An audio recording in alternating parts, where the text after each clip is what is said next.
going to hear about tonight is from a cabinet member, the Secretary of Energy, who is here, because when we bring down the cost of American energy and get back to American energy dominance, that brings down the price of everything across the board, because that energy goes into the fuel, that goes into the transportation, that brings goods to market. And so when we bring down that cost of energy, we see prices across the board coming down. So you're going to hear from him and from the president about what we're doing to bring back American energy dominance in this country. The final thing I want to talk about, when it comes to affordability, the other component outside of costs and taxes that are such a big part of it, the other component is American wages. When we shut that southern border to illegal immigrants, we also stop the flow of people coming into our country, taking American jobs and reducing American wages.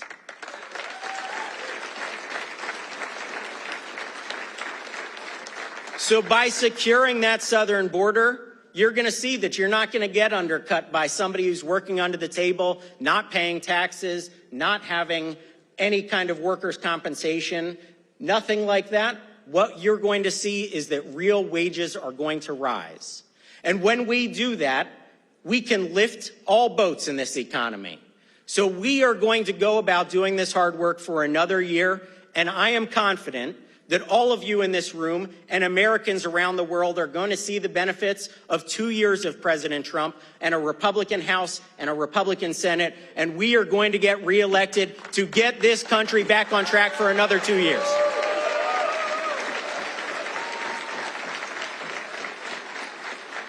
So I just want to close by saying thank you to all of you for what you did to get President Trump, Dave McCormick, and myself elected to the U.S. Congress last year. We are working on your behalf every single day. And when it comes to 26, I know that you're going to have our back, and we are going to continue to make America great. Thank all of you. God bless you, and enjoy the evening with President Trump. If everybody had an ocean across the USA, then everybody'd be served like California. Please welcome your Congressman, Rob Bresnahan.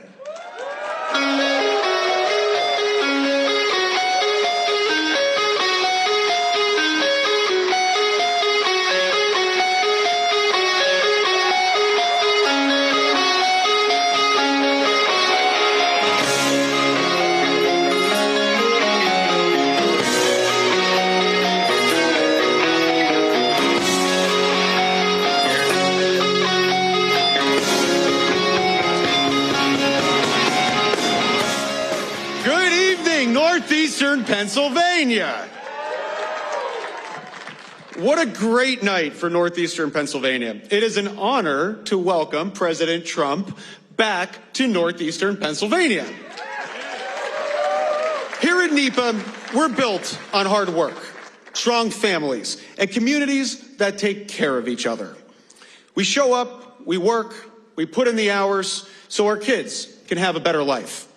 Tonight is important because NEPA reflects both the challenges and hopes of working families across America. Our region keeps this country moving. We build, we ship, we farm, we protect, and we serve. From the workers at the Tobyhanna Army Depot, to the officers at USP Canaan, to the nurses and hospital staff caring for our families late into the night, Northeastern Pennsylvania shows the grit and the heart of this country. Over my first year in Congress, I've met with and heard from thousands of people like all of us who live in our district, and have heard about the challenges that they're facing. Seniors in Stroudsburg struggling with prescription costs. Parents in Wilkes-Barre doing everything they can to keep their kids safe and healthy. Manufacturers in Lackawanna County proud of their work, but squeezed by energy cost and workforce shortages. First responders in Nanticoke slowed down by failing infrastructure. The message is the same everywhere we go. Lower the cost, support high-paying jobs, keep our communities safe, and listen to the people doing the work. They aren't asking for partisan arguments. They're asking for results. This is why I was proud to work with President Trump to deliver the Working Family Tax Cuts Act, which delivered no tax on tips. Go ahead, we can clap for that. Let's go. No tax on overtime, expanded the child tax credit, raised the standard deduction, and gave a $6,000 tax credit to our senior citizens.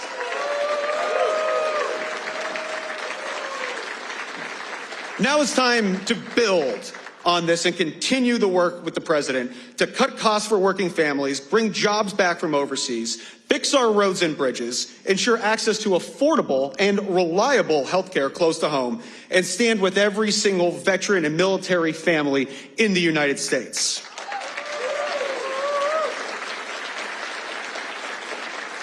Let's thank President Trump for braving the freezing temperatures here in Northeastern Pennsylvania and making the trip back home. It reflects our shared commitment to strengthening the middle class, rebuilding American industry, and investing in regions just like ours. I am proud to welcome President Trump and the Trump administration to Northeastern Pennsylvania. Thank you for getting me to Congress. It is a humble and a privilege to serve you each and every day.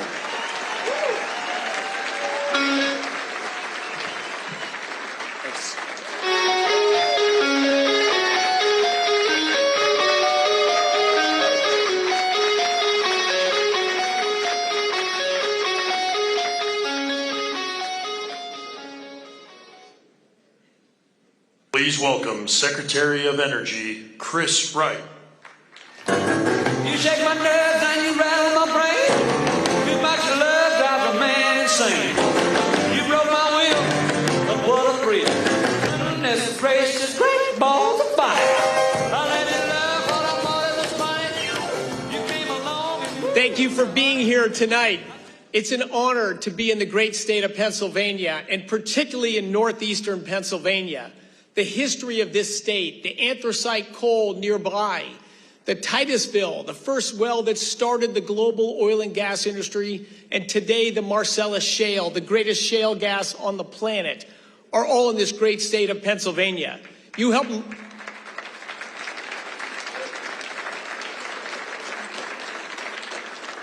Even better is the people and the culture of Pennsylvania. You built the industrial revolution of our country, built our industrial strength, helped us win 2 world wars, and become the economic powerhouse of the world. Pennsylvania has a tremendous history, and I believe deserves and should have an even more prosperous and opportunity-rich future. That should be the future of Pennsylvania.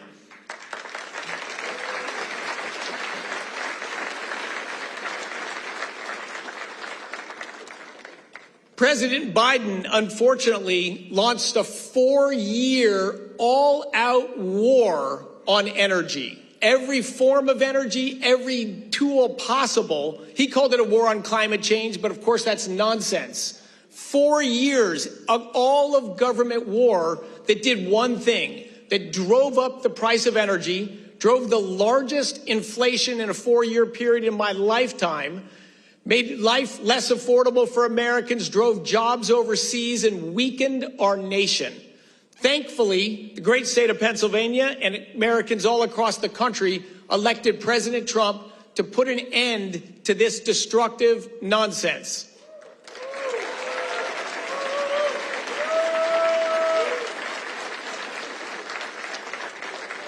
President Trump's views on energy are very simple.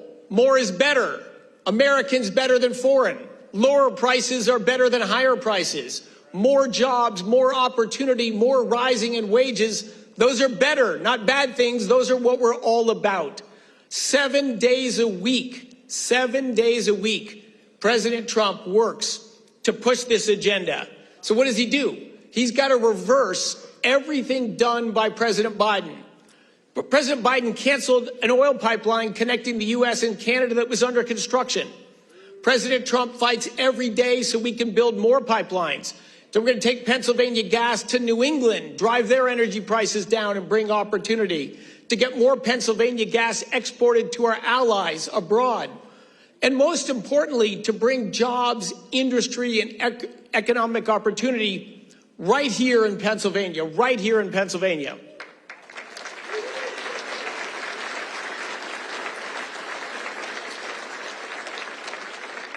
Just over a week ago, President Trump signed the Genesis mission. This is a major initiative for the United States to lead in AI, to maintain our global superiority, military, technology, economic. AI is going to be transformative for our country, and we cannot be second behind China. A Biden administration or a Harris administration would guarantee we could not lead in AI because we'd be short of energy. We'd have inflation problems racking our country. We'd have blackouts across the country today. President Trump has stopped the closure of coal plants. He pushed to...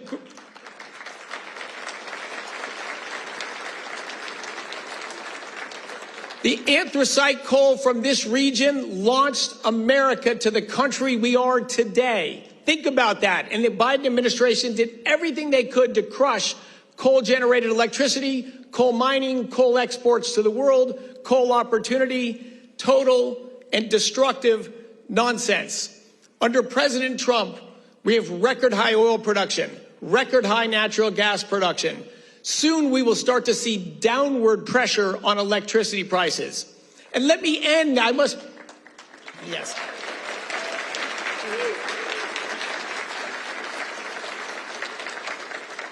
I take that as a sign that everyone prefers lower electricity prices over higher electricity prices.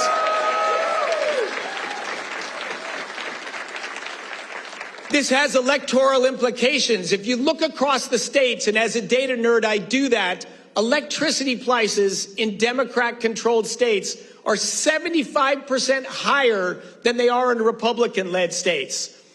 If you want low electricity prices, what you want is the ability to build infrastructure, to build new power plants and keep the ones you have open, and you want to build demand growth. You want new factories in your state. You want businesses to expand, and you want to build data centers. I know they're controversial, but if you look at the states that have growing demand for electricity, they have flat or declining electricity prices. If you look at California, New York State, Massachusetts, they actually produce less electricity today than they did 5 years ago, and they have skyrocketing electricity prices. You get economic growth going in Pennsylvania. People build factories, expand things, build data centers. That is a road not only for jobs and tax revenue and economic opportunity, it is the road to lower electricity prices. It is the road we can all follow thanks to President Trump's leadership. God bless you all, and I love the state of Pennsylvania. You shake my nerves and you rattle my brain. Too much love drives a man insane. You broke my will, but what a thrill. Goodness gracious, great balls of fire. Please welcome Secretary of the Treasury, Scott Bessent.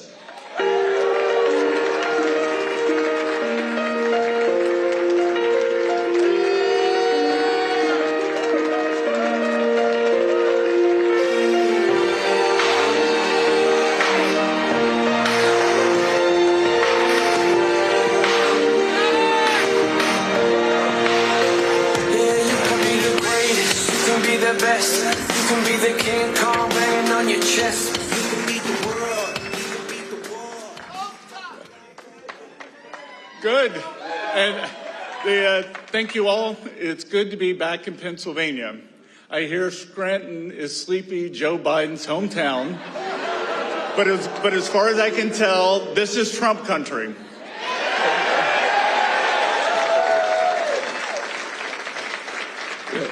Pennsylvanians elected President Trump for a second term because they'd had enough of a president who put America last.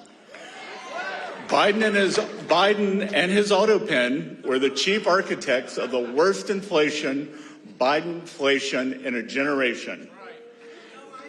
His administration made life impossibly expensive for American families through a toxic mix of what I call the 3 I's: immigration, interest rates, and inflation. Biden's immigration free-for-all was among the greatest abuses of power ever imposed on the American people. By allowing 10 to 20 million illegal aliens into the country against the will of voters, the last administration stole both jobs and homes from American families. Home prices and rents soared as millions of illegal aliens who were never supposed to be here in the first place competed for housing. And wages cratered from the glut of new labor supply. Biden's open borders effectively created a black market in labor that kept wages for working Americans artificially suppressed. Thousands of our own citizens suddenly found themselves out of work or working a job that barely paid the rent. At the same time, they saw their rent costs climbing higher. Why?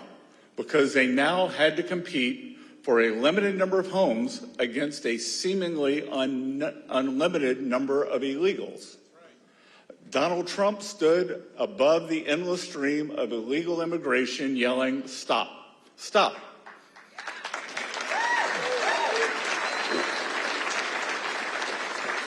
And this is why Pennsylvania and Americans voted for him in a landslide.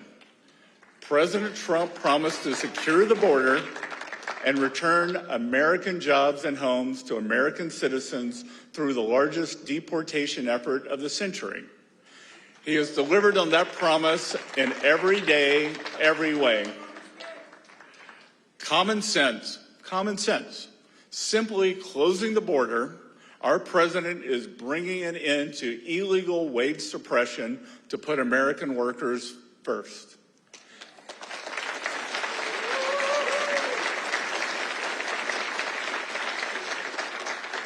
And his policies are already bearing fruit. Real wages across the country are up 1% on the year, the first time in 4 years. We are witnessing a blue-collar boom with real wages for blue-collar workers under President Trump increasing at one of the fastest rates in the last half-century, almost in line with his first term.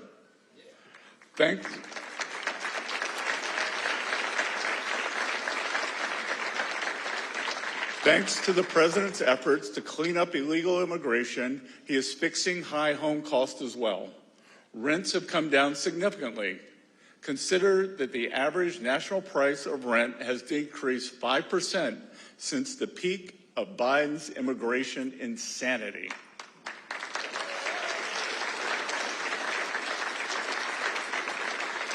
We expect average home prices to follow suit as deportations unlock more housing supply.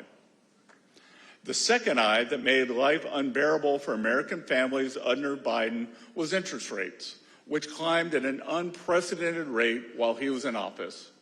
But President Trump is fixing that too. High interest rates make life more expensive for American families, but they are coming down under President Trump. The bond market had its best year since 2020, and if I have anything to say about it, as your nation's top bond salesman, bonds will have another strong year in 2026 as we fight to bring Treasury borrowing costs down.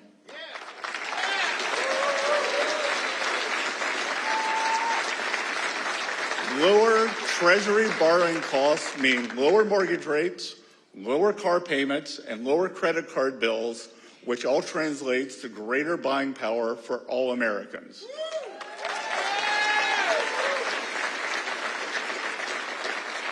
The third eye that drove the cost of living crisis under Biden was inflation. The previous administration ran up the highest deficit in U.S. history outside of a recession or wartime. As a result, inflation skyrocketed to a 40-year high.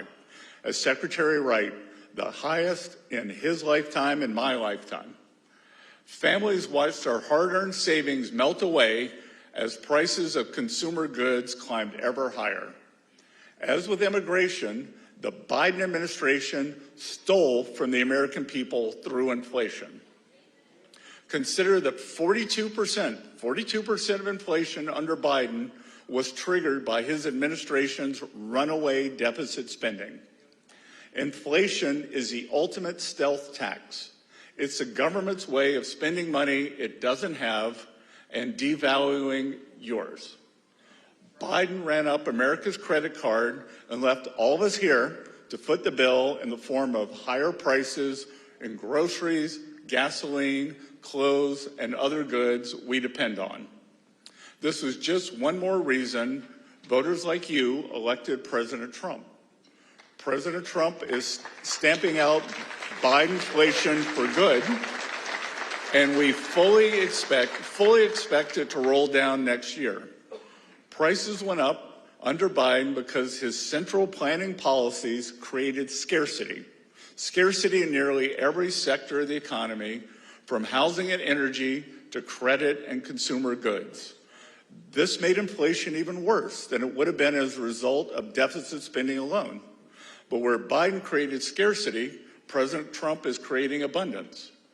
Thanks to President Trump's efforts on deregulation, America's businesses are able to build and innovate again.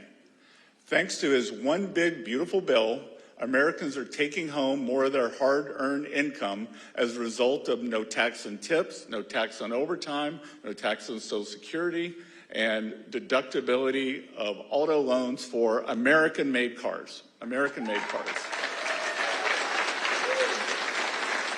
And thanks to his heroic efforts on trade, trillions of dollars in new investment have flowed into the United States, and our workers are finally able to compete on an even playing field. These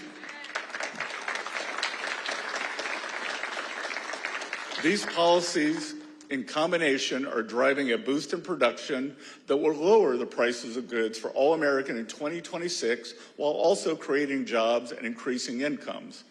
This is the formula for prosperity: lowering prices, raising incomes. And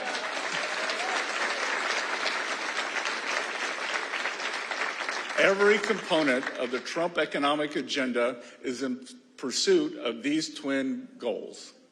Under President Trump, scarcity is giving way to prosperity. The benefits of his agenda are now rippling through the economy, and those ripples will become waves as his agenda gathers force in 2026. President Trump has put a decisive end to the 3 I's, I would add a fourth one, insanity, under Joe Biden. Insanity.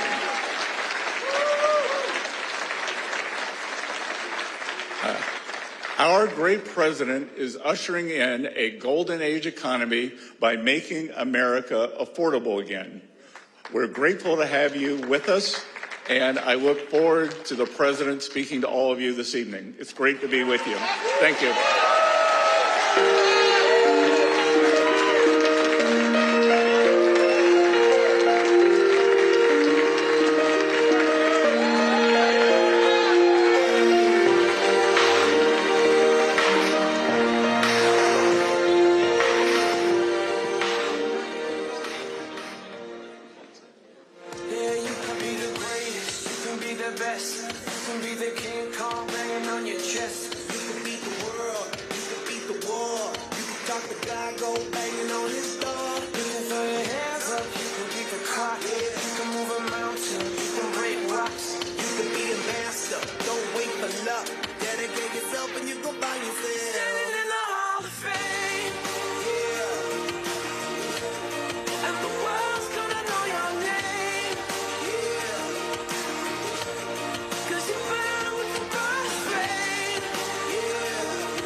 You can run the mile, you can walk straight through hell with a smile. You could be the hero, you get the gold. Breaking all the records he thought never could be broke. Yeah, do it for your people, do it for your pride. You ain't ever gonna know if you never even try.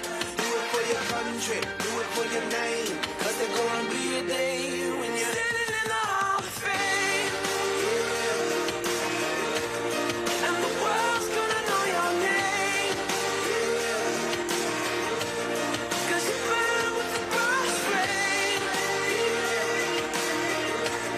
And the world's gonna know your name.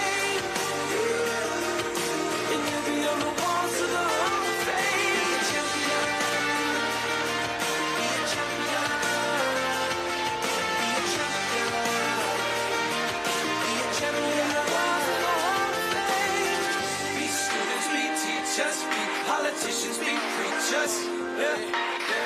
Be believers, be leaders, be astronauts, be champions, be truth seekers, be students, be teachers, be politicians, be preachers, be believers, be leaders, be astronauts, be champions, standing in the Hall of Fame.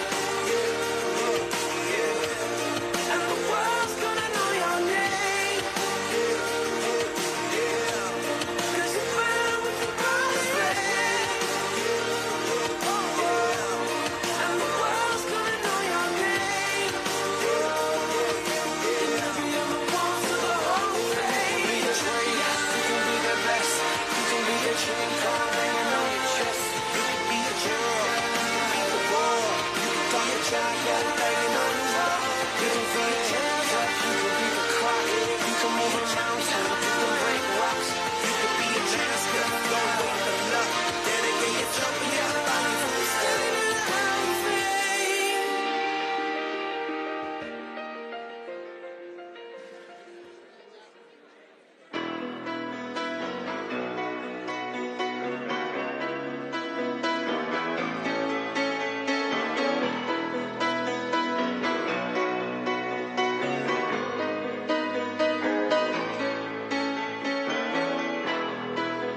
Just a small town girl living in a lonely world.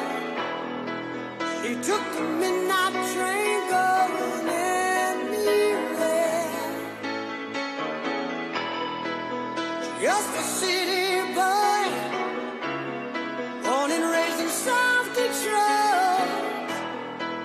He took the midnight train going anywhere.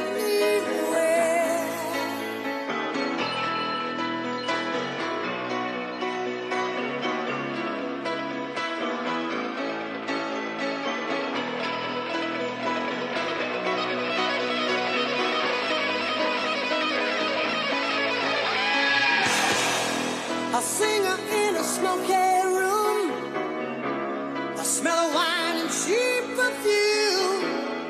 For a smile they can share the night. It goes on and on and on and on.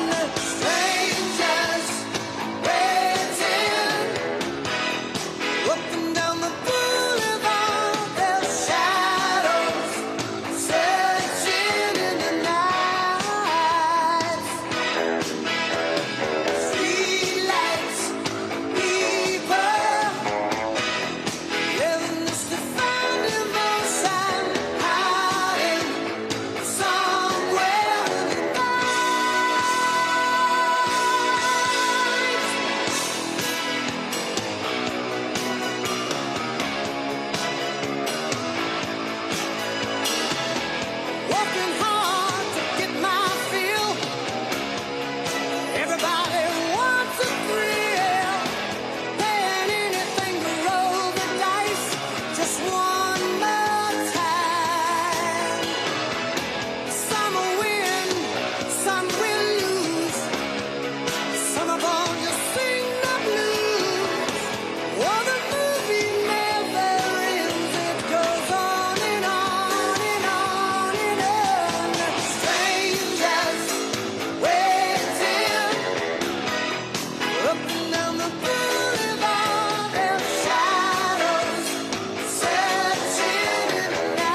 take this badge off of me.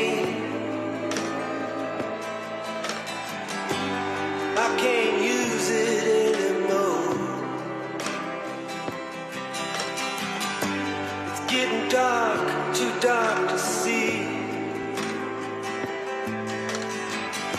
I feel I'm knocking on heaven's door. Knock, knock, knocking on heaven's door. Knock, knock, knocking on heaven's door.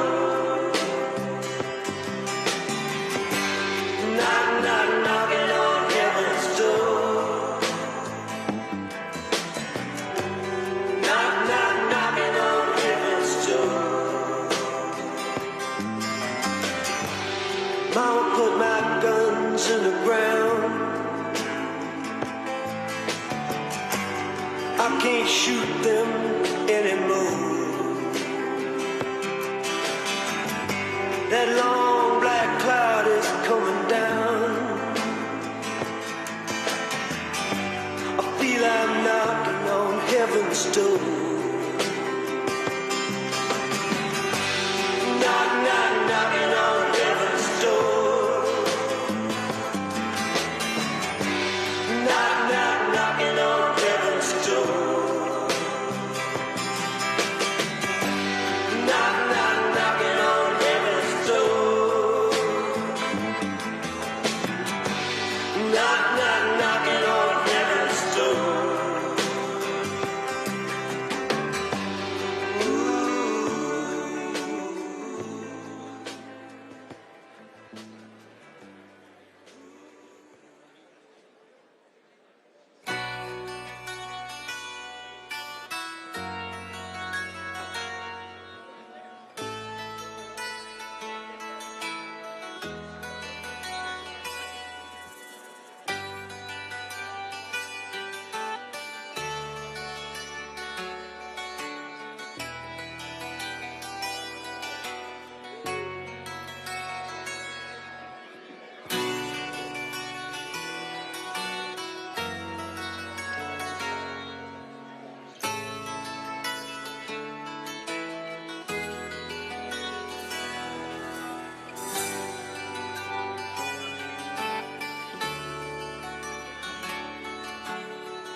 On a dark desert highway, cool wind in my hair, warm smell of colitas rising up through the air.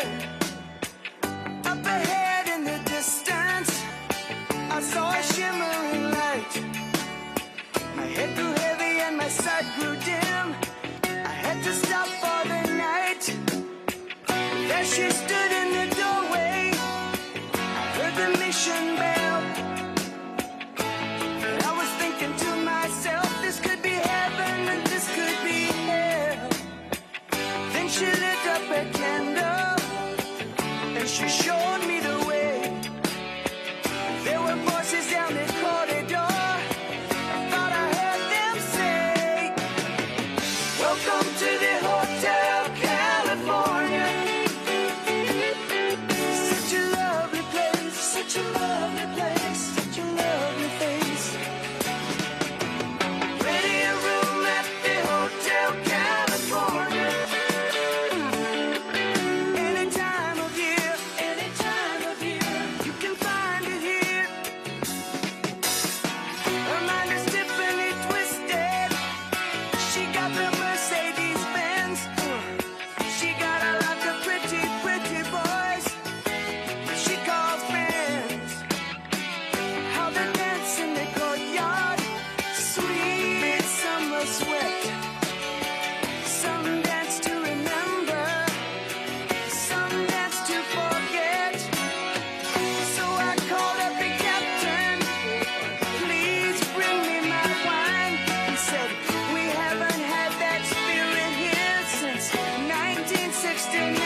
champagne on ice, and she said, we are all just prisoners here of our own device.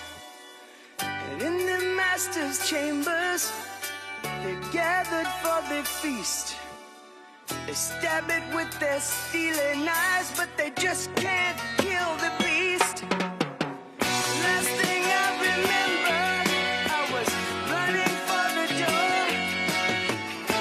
I had to find the passage back to the place I was before. Relax, said the night man, we are programmed to receive. You can check out anytime you like, but you can never leave.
You were young and your heart was an open book.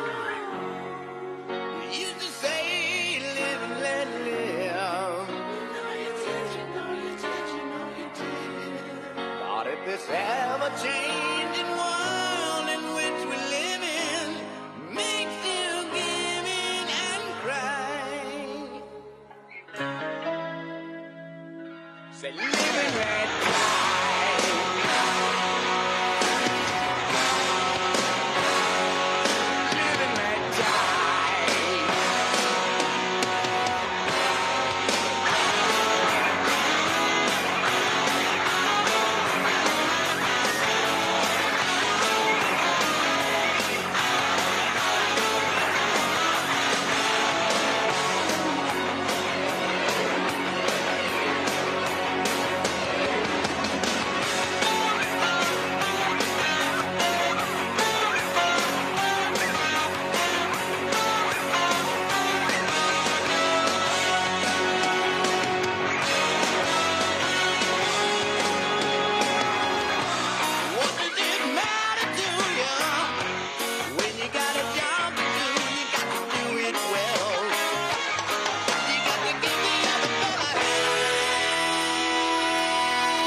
living like die.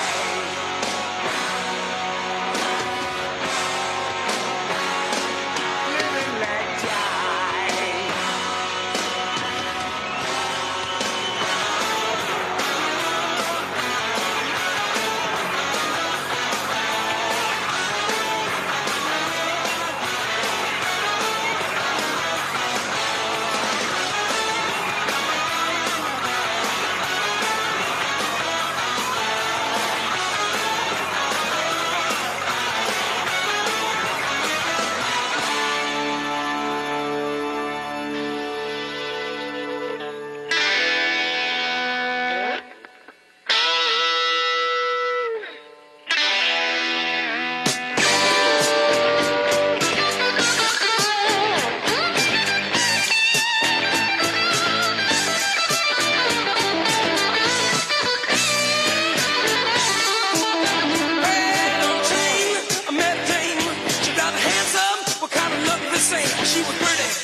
Ground control to Major Tom.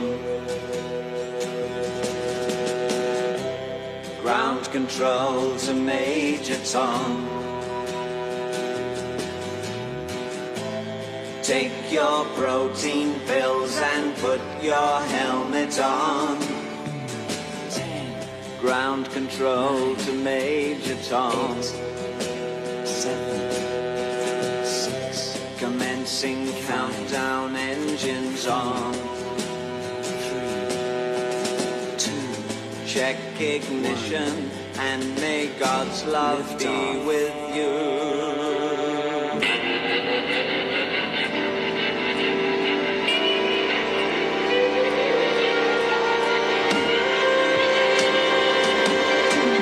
This is ground control to Major Tom. You've really made the grade. And the papers want to know whose shirt you wear. Now it's time to leave the capsule if you dare. This is Major Tom to ground control. I'm stepping through the door, and I'm floating in a most peculiar way, and the stars look very different today, for here am I sitting in a tin can.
Got a corner lot on Dogwood Drive. Your old truck and a 9-to-5 comes home at night to a pretty wife with a baby due.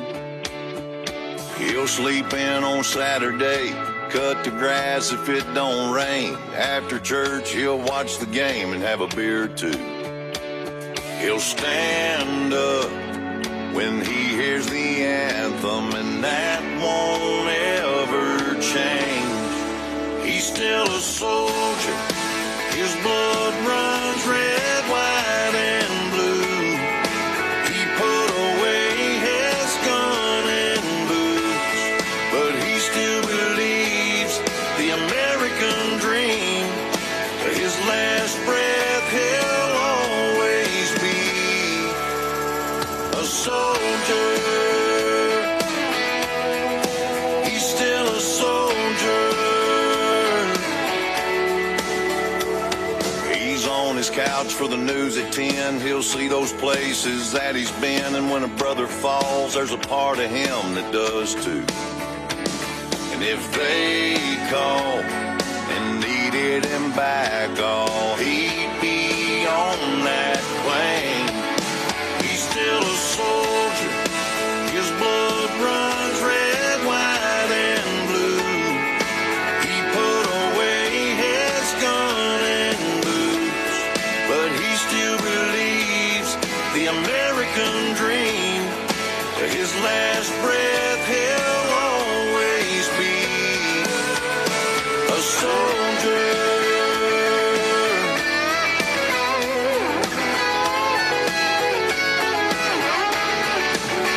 He don't wake up anymore when he hears thunder.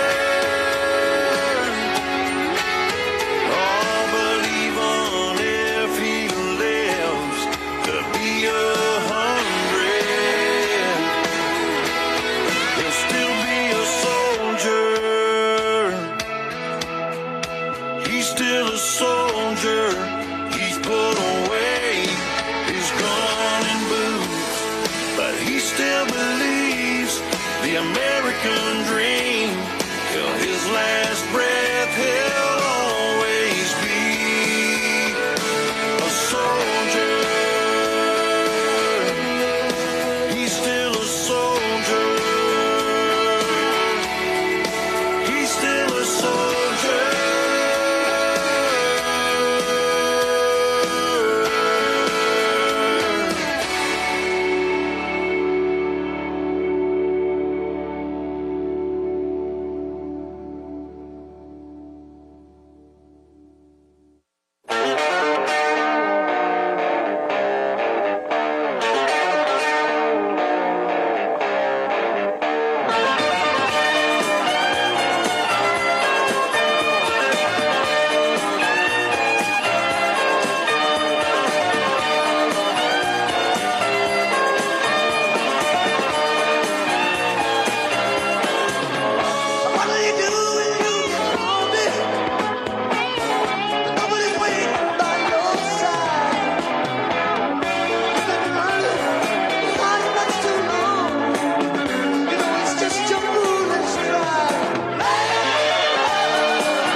There's a lady who's sure all that glitters is gold, and she's buying a stairway to heaven.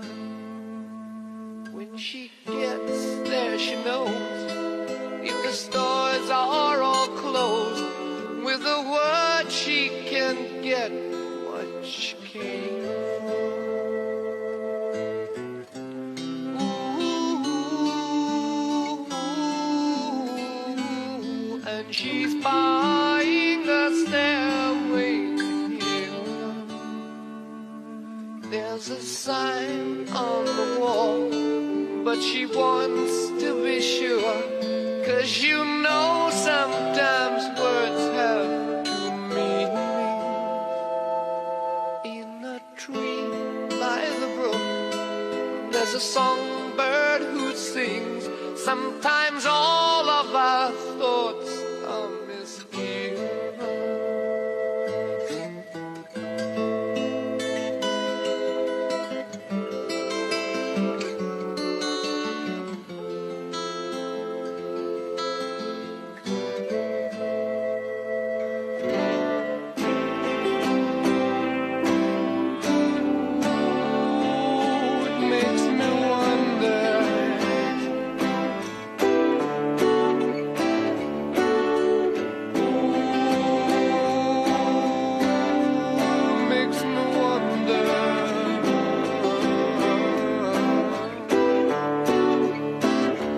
There's a feeling I get when I look to the west, and my spirit is crying for leaving. In my thoughts I have seen rings of smoke through the trees, and the voices of those who stand looking.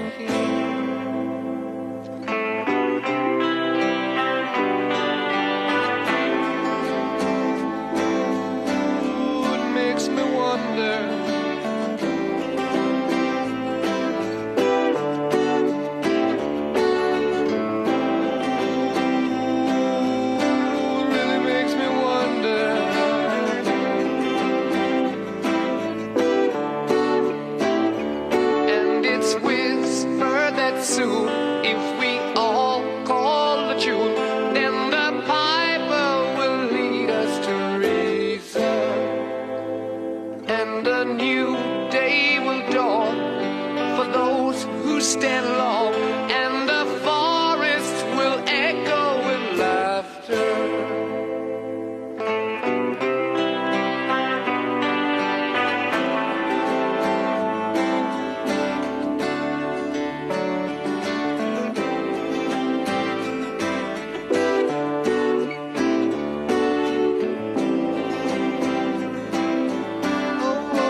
got a corner lot on Dogwood Drive. A year-old truck and a 9-to-5, comes home at night to a pretty wife with a baby due. He'll sleep in on Saturday, cut the grass if it don't rain. After church, he'll watch the game and have a beer or two. He'll stand up when he hears the anthem, and that won't ever change. He's still a soldier, his blood runs red, white, and blue. He put away his gun and boots, but he still believes the American dream. To his last breath, he'll always be a soldier. He's still a soldier. He's on his couch for the news at 10. He'll see those places that he's been, and when a brother falls, there's a part of him that does too. And if they call and needed him back, oh, he'd be on that plane. He's still a soldier, his blood runs red, white, and blue. He put away his gun and boots, but he still believes the American dream. To his last breath, he'll always be a soldier.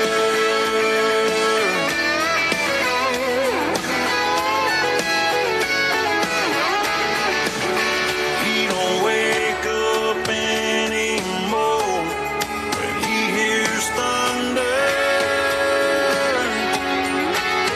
Oh, but even if he lives to be 100, he'll still be a soldier. He's still a soldier. He's put away his gun and boots, but he still believes the American dream. Till his last breath, he'll always be a soldier. He's still a soldier. He's still a soldier.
Singing after dark, people think I'm crazy.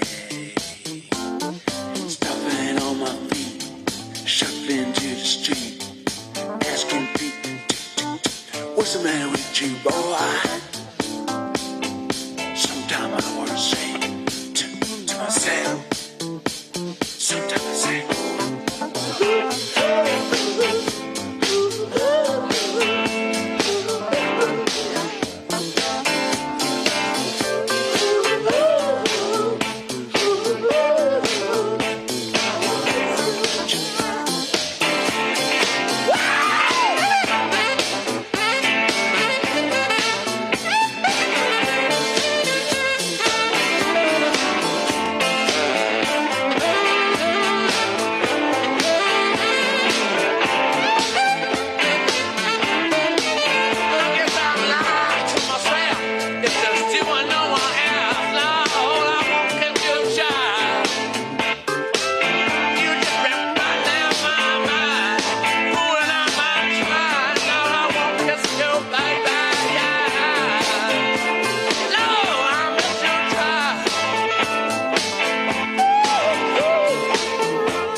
Ladies and gentlemen, if you are standing in an aisle, please make your way to the overflow standing room outside the ballroom.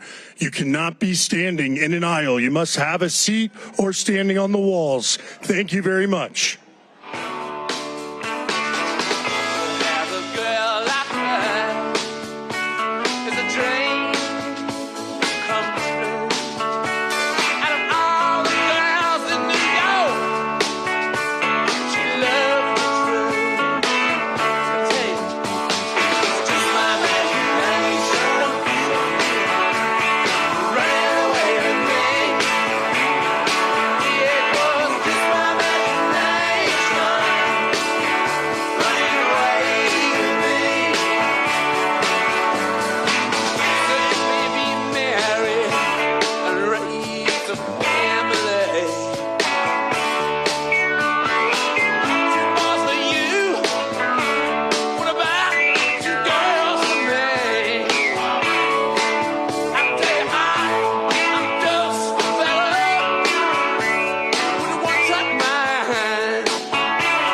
Sunday morning through Bakersfield, listening to gospel music on the colored radio station.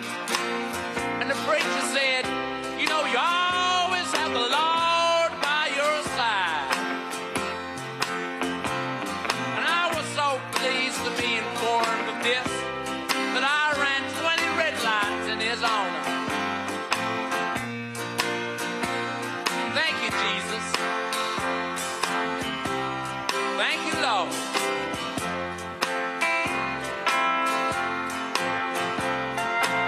I had an arrangement to meet a girl, and I was kind of late. And I thought, by the time I got there, she'd be off with the nearest truck driver she could find. Much to my surprise, there she was, sitting in the corner, a little bleary, worse for wear and tear, with a girl with faraway eyes.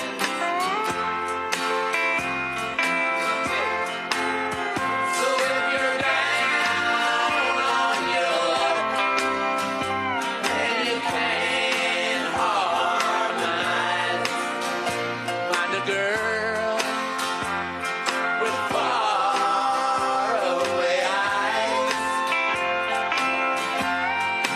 And if you're downright disgusted and life ain't worth the dime, get a girl with faraway eyes.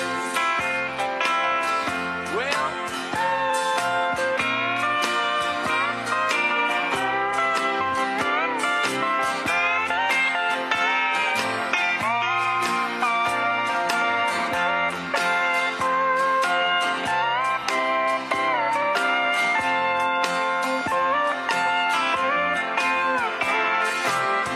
well, the preacher came right on saying that all I had to do was send $10 to the Church of the Sacred Bleeding Heart of Jesus, located somewhere in Los Angeles, California.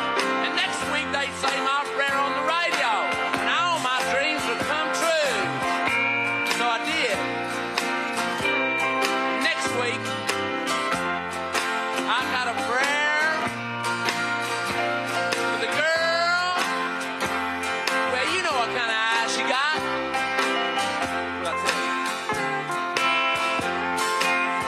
So if you're down on your luck, I know y'all sympathize. Find a girl with faraway eyes. And if you're downright disgusted and life ain't worth a dime, get a girl with faraway eyes. So if you're down on your luck, I know y'all sympathize. To the girl with faraway eyes.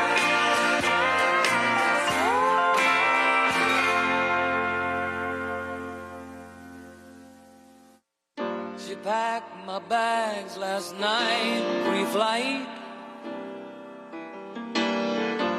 0 hour, 9 a.m. And I'm gonna be high as a kite by then.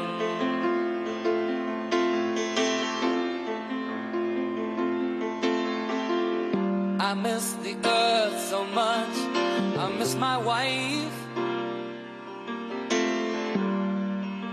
It's lonely out Ladies and gentlemen, the street. 45th and 47th President of the United States, Donald J. Trump.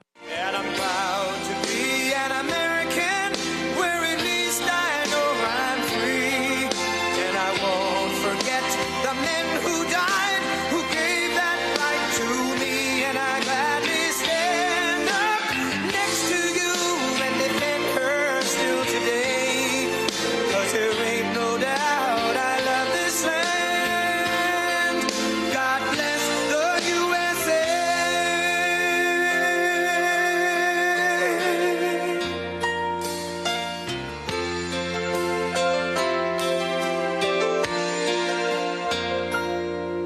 From the lakes of Minnesota to the hills of Tennessee, across the plains of Texas, from sea to shining sea, from Detroit down to Houston and New York to LA, where there's pride in every American heart, and it's time we stand and say,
This is a nice crowd. You got a lot of people. You've got a lot of people standing outside tonight. It's freezing. They got here yesterday like at 2 o'clock in the morning or something. Well, I'm worried about them. Would anybody like to give up your place? Let some people come in from the cold. You go out to the cold. I don't think so. I just want to say hello, Pennsylvania, and I'm thrilled to be back. It is incredible Commonwealth. With so many proud, hardworking American patriots, that's what you are. So am I. I'm a proud hard worker. I'm a proud patriot, but you're a proud patriot. Thank you very much, everybody. It's a great reception. You know, we're on to expose what happened recently when we took over. You know, it's 10 months. And already we have the largest investment ever made in the history of, not our country, of any country anywhere in the world. Think of that. But let me begin by wishing each and every one of you a very Merry Christmas, Happy New Year, all of that stuff. Remember when I started? In 2015, I made my first speech, and I said, we're going to bring back Christmas. Remember, the radical left wanted to get rid of the word Christmas. I said, I don't think that's going to work out. And we did it, and now everybody's saying Merry Christmas again. But just over 1 year ago today, with your help, we saved America. That's what happened. We saved it. In the most important election victory possibly in the history of our country was going down. We were a country that was being scoffed at, laughed at all over the world. We won all 7. Thank you, Charlie. She said, and you saved us. Who are you? Stand up, please. Who said that?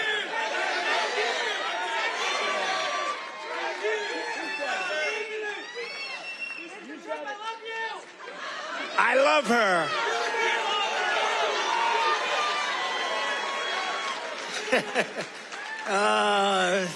Only in Pennsylvania can this happen. I know this state.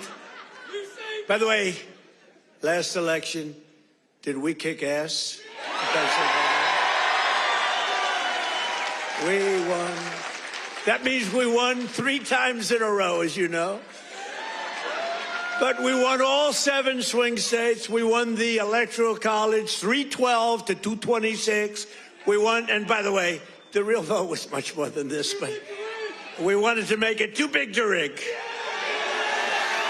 We won the popular vote for the first time of any Republican in many decades, and we won 86% of all counties in America, 2,700 to 525.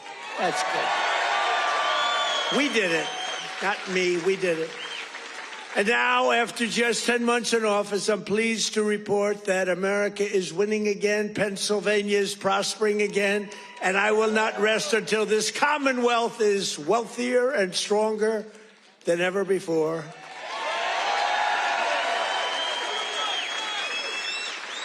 Remember when Biden got up and called you a state? That was not good. He said, it's great to be back in this state. Oh, where are we? Where are we? What state is it? It's Pennsylvania. Oh, okay. No, we're respected again as a country. We're respected. Since my inauguration, we've created nearly 60,000 new Pennsylvania jobs, including 4,000 Pennsylvania manufacturing jobs that the Democrats gave up on. You're doing better than you've ever done. Under our leadership, more than 40,000 Pennsylvanians have been lifted off of food stamps. 40,000. And working with a great guy, remember David McCormick? He used to go to every rally I had. He knew what was happening. And he's here again, as usual. I can't get rid of this guy. Where is he? He got a little lucky, though. You know, in Butler, a place called Butler, Pennsylvania. I love Butler, Pennsylvania, but it was amazing. And we had a tremendous crowd, like 55, 60,000 people. Then I called David. I said, David, come on up. He was working like hell to get elected. It was a tough race. And very few people could have done what he did. But I said, right at the beginning of the speech, I said, David, come on up. Come on up. I want to, this was before the thing happened. And then I looked up and I said, you know what, David, just stay there. I'll get you later. You're so lucky, David. You're so lucky you don't know. I could have had a little differently shaped ear if it weren't for you. You know, you got very lucky that day. People don't talk about that, but I remember I called him up and I said, just stay there. Because he was walking a little bit slowly. I didn't want to take the time. Oh, boy, that was a good day for you. What a job he did. He's really a great guy, and his wife, Dina, is fantastic. Thank you. Stand up, David. He's a lucky man. Working with Senator David McCormick, we've secured commitments for nearly $100 billion of investments in Pennsylvania. We were up here a few months ago. Some of the greatest energy companies in the world made that. We were doing it on a beautiful day. A little warmer than it is outside today, David. But over $100 billion, and we've saved a great American company. You know, we saved, this little group of people and me, saved a little company called U.S. Steel, and it's hot as a pistol now. And we have the keys to the company. It's always going to be here. It's never moving. They said, what happens if it moves to Japan? I said, you can't move a steel mill to Japan. You can move a headquarters, but the steel mill stays here. That's all that matters. And I will tell you, the company is spending billions and billions of dollars, and there was no second by comparison. Other companies were interested, and they really are. They call me all the time, tell me they're really excited about it. And, you know, they're building a lot of additional plants. It's turning out to be beyond what anyone thought possible, but we had to save U.S. Steel. U.S. Steel was one of the greatest companies, which really, for a long period of time, years ago, the greatest company anywhere in the world.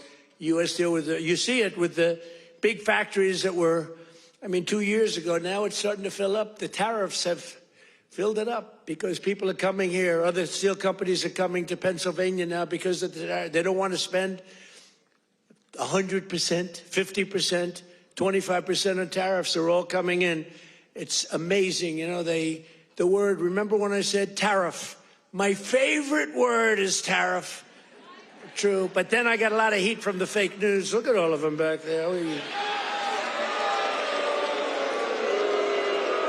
I took a lot of heat. I got up early on. I said my favorite, it's turning out, you know, tariffs are bringing us hundreds of billions of dollars. I just helped our farmers out because they're starting to do really well. But in order to try and negotiate, some countries played a little cute, and we just gave them, right out of a tariff money, cost us nothing, right out of the hundreds of billions that we've taken in, we gave the farmers a little help, $12 billion, and they are so happy.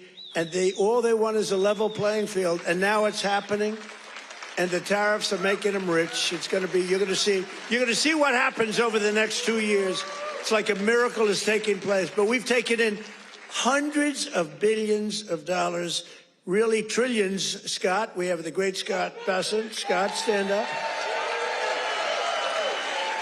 And if you add to that all of the companies that are pouring their money to building plants in Pennsylvania and many other states, auto plants, AI plants, plants of every type, which we would have never had if we didn't put the tariffs on.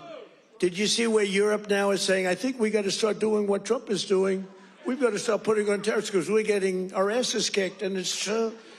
But Scott, if you really think about it, it's trillions of dollars, not billions of dollars, right? So it's amazing. It's the smart people understand it. Other people are starting to learn. But the smart people really understand it. 1 year ago, under Sleepy Joe Biden, have you heard of him?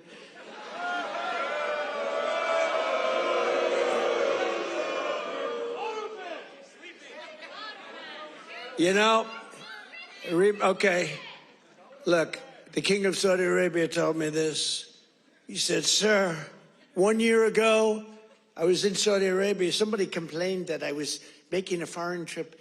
I went to Saudi Arabia, Qatar, and UAE. I brought back $4 trillion. They said, he should be traveling. He should focus on home. What the hell do you think I'm doing? And 250 Boeing jets. I brought back so much everything. Then they say, he should, you know, the stupid people, they say, he should be leaving our country. Yeah, let's sit around and twiddle our thumbs.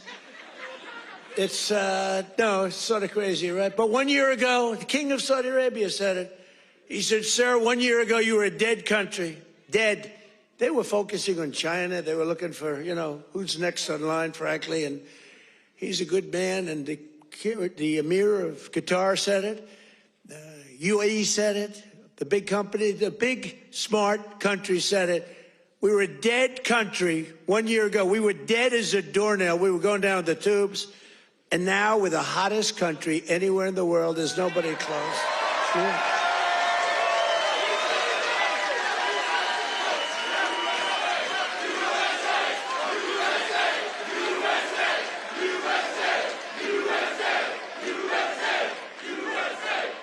And it's because of the election on November 5th, because that's when it started. You see what's happening with recruitment in the military. The enrollment is the highest we've ever had. And, you know, right before November 5th, we couldn't get anybody in the military. We couldn't get police. We couldn't get firemen. We couldn't get anybody. And after November 5th, that's when it started. Right now, we have the highest enrollment we've ever had, the greatest recruitment days we've ever had in the military. It's amazing. So it's November 5th, and it's also, again, it's a thing called tariffs. And I told you, I was about to say that, you know, because I love the weave, You know what the weave is? You go here, bing, bing, bing, bing. You always have to get back to the right location. But otherwise, they'll criticize you for straying from the speech. By the way, if I read what's on the teleprompter, you'd all be falling asleep right now. But it's true, 1 year ago, and during periods of time, I'd say my favorite word is the word tariff. I love it more than any other word in the dictionary. And the fake news said, that's terrible. What about God? What about family? What about religion? What about your sons, your daughters? What about how terrible that's this? So I moved it back to fifth. I have it to fifth, and now I'm in no trouble with the fake news, you know? They say, what about religion? They always find, so you have to weave a little bit with the punches. You have to go, you know, the boxers, you got to go with the punches. But it's been amazing what's happened, and it's been amazing. It's a transformation of our country. I have the greatest oil man anywhere in the world. I see him sitting right there, Chris Wright.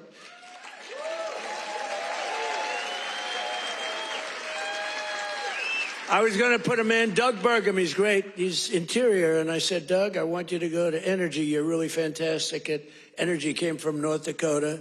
Big fracking place, state. He'd done really a great job. He was a great governor, I would say, right? Really great.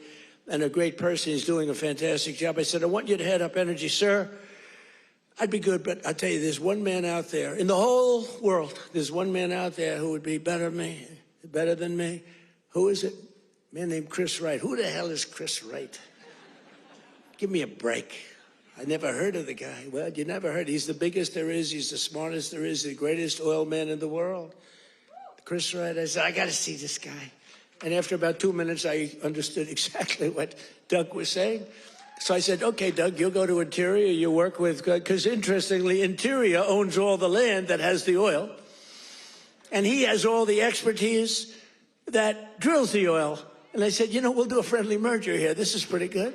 And that's what we did. And we're right now drilling more oil than we've ever done ever before. Prices are way down. We just had 4 states. It was just reported that 4 states had $1.99 a gallon. Right? We're so moving. So I want to introduce Chris Wright. Stand up, Chris.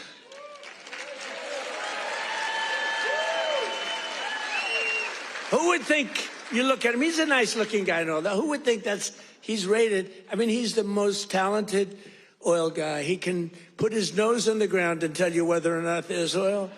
Other people have to spend billions of dollars on machinery and equipment, and it doesn't work. So I want to thank you. You're doing a great job. And is it true? We are right now, energy overall, not only the oil and gas, we are right now involved in more energy and have more energy in the works by far than we've ever had before. Is that right? Yeah. Not even close. Yeah. And I have no higher priority than making America affordable again. That's what we're going to do. And again, they caused the high prices and we're bringing them down. It's a simple message. If I had one message tonight, you know, this is being covered like all over the world. This is crazy because I haven't made a speech in a little while. You know, when you win, you say, oh, I can now rest. So Susie Trump, do you know Susie Trump? Sometimes referred to as Susie Wiles. Susie Trump. She's the great chief of staff at the, they don't use the word chief of staff anymore because of the Indians got extremely upset. But now the Indians actually want their name used, which is true. They never didn't want it used. But the chief of staff, and she's fantastic, she said, we have to start campaigning, sir. I said, I won. What do I have to do already? They said, we have to win the midterms, and you're the guy that's going to take us over the midterm. Where's Susie? Susie, come on, Susie. Look at Susie. Susie's the greatest. And who do we see there? We even brought our superstar today, Caroline. Stand up, Caroline.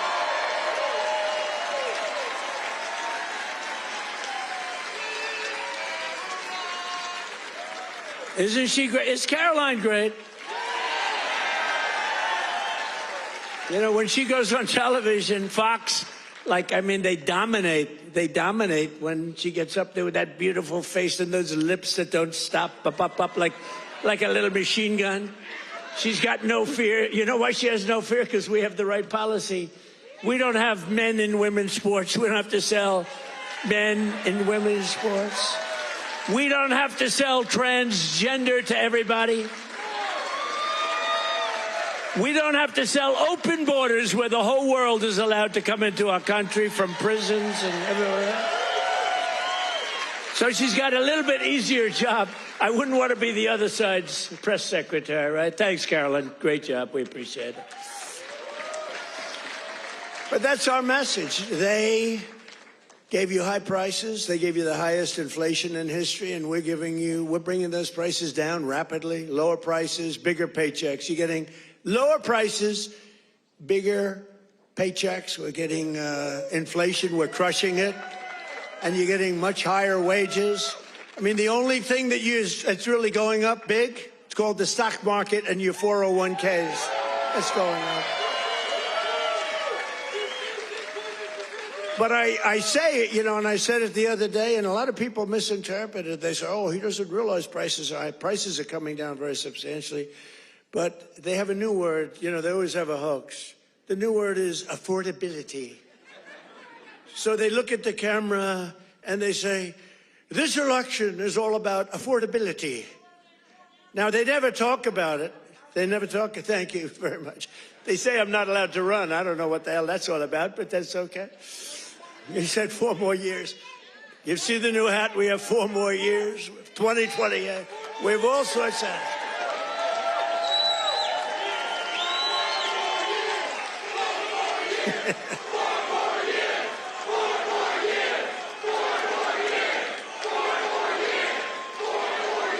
Well, you know what? We have 3 years and 2 months to go. And you know what that is in Trump time? 3 years and 2 months is called eternity. We have a long time. We have a long time. But under Biden, real wages plummeted by $3,000 a year. Under Trump, the typical factory worker has already seen their wages increase by more than $1,300, and that's in just a few months. And for construction workers, it's $1,800 up versus $3,500 down, and I think their number is wrong. It's much lower than that. For miners, do we love miners? I love miners. I don't know how they do it, going 10,000 feet under the ground, and they wouldn't trade jobs with me. If I gave them a beautiful, magnificent penthouse in the middle of Manhattan, where I used to live, if I gave them the most beautiful penthouse, they wouldn't take it. They'd rather go 10,000 feet underground and dig. That's what they want. For miners, their wages went up $3,300, and we're bringing back coal. But my administration cannot talk about anything else except when they say the word coal, they have to precede the word by 2 words: clean, beautiful.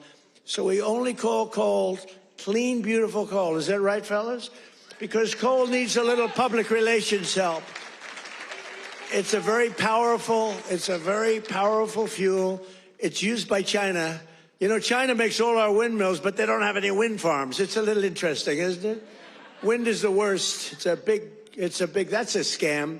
They ruin your valleys. They ruin your peaks. The most expensive energy. The only ones that get rich are the developers who make a fortune. You have to change your windmills. And most of them are made in China, but China has very few wind farms. You know why? Because they're smart. You know what they do have? A lot of coal. They love coal. So that's okay. But we have clean, beautiful coal, and we brought it back into vogue. We have nuclear, we have oil and gas, we have sort of everything. We don't approve windmills. We don't approve it, I'm sorry. We don't like things that kill all our birds. And that every time you put one up, only the guy that owns it makes a lot of money. Those guys, what a joke. And they are ugly, you're right, sir. But Democrats talking about affordability is like Bonnie and Clyde preaching about public safety. And they are really truly the enemy of the working class when they do it, because we're going to have a great energy policy. You know, our oil prices are coming down very substantial, energy prices. And honestly, with that, everything comes down, because there's nothing nearly in the category of oil. You wouldn't even know what second is. There are seconds and thirds, but it's so far down the list we don't even talk about them. You get energy prices down, which we're doing.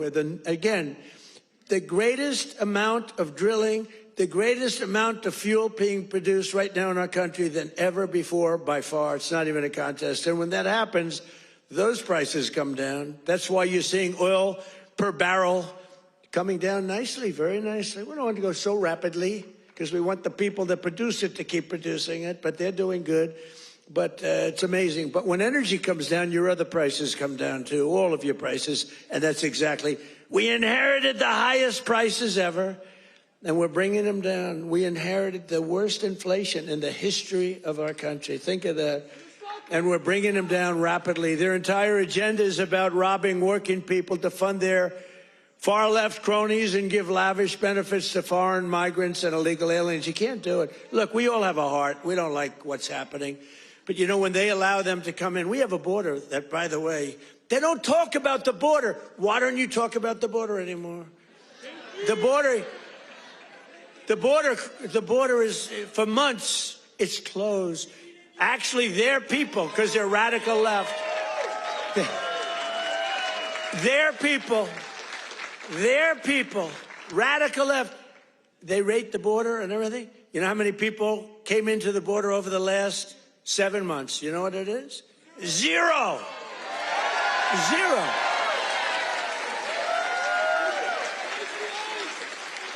Except for the ones that came in legally, right? Legally. When Biden and congressional Democrats had power, they blew up our economy, sent prices soaring. Look, the poor guy, he didn't know what the hell was happening. Okay, I'm sorry. It wasn't him. It was the lunatics that circled. Yeah, it was the auto pen. You're right. I can't believe I didn't say that. I hate when you beat me to the punchline. I would not have said. Well, I'll tell you, I'll give the fake news a little breaking news.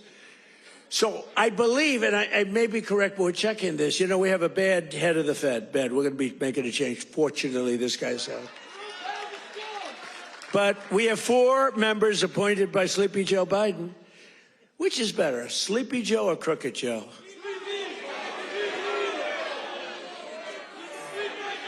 Historically, when I've done polls, from people, I do my own polls. I go to a big arena, we have 20,000 people. I say, which you like, Sleepy Joe or Crooked Joe? And I learned, I save millions of dollars. I don't have to do any polling, okay? Typically, Crooked Joe wins. I'm surprised. Because to me, he's a sleepy son of a bitch, who destroyed our country. If we didn't come along, and it's not me, it's all of us. If we didn't come along, this country was destroyed, I'll tell you. It would have been destroyed. But now Democrats in Congress want to take us straight back to the Bidenomics. They don't change. And I don't really talk about it because, for instance, I watched a congressman the other day on a television show. They were interviewing a Democrat. He was fighting like hell for men to play in women's sports, okay? And I was going to put something out. I was going to he's a well-known congressman. And I said, let's save it about 2 weeks before the election. Right, David? We don't want to do it now. What the hell good does it do now? Let's save it for about 2 weeks because we don't want them to change. Just let them keep going. I think transgender for all is a great, great thing for the Democrats to be talking about. Transgender for every member in your family. If they're not feeling well that night, let's just change their sex. Now, let's not talk about it. Let them go and let them fight to get these things. I think open borders are great. Where prisons are emptied into our country, right? Where we have people from all over the world being dumped into our country. The people that aren't wanted in their countries, by the way. I think that's a great, like Somalia. Welcome. Do we have any individuals from Somalia in the group? Please raise your hand. That's for Minnesota. That's called the great big Minnesota scam with one of the dumbest governors ever in history.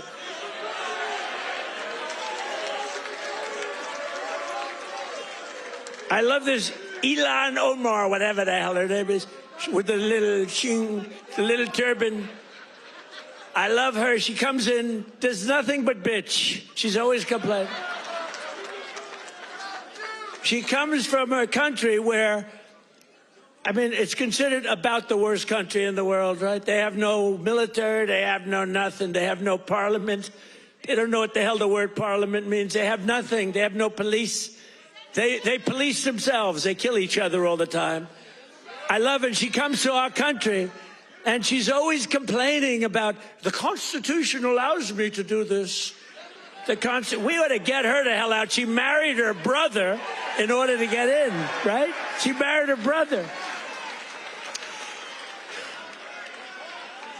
Can you imagine if Donald Trump married his sister? Beautiful.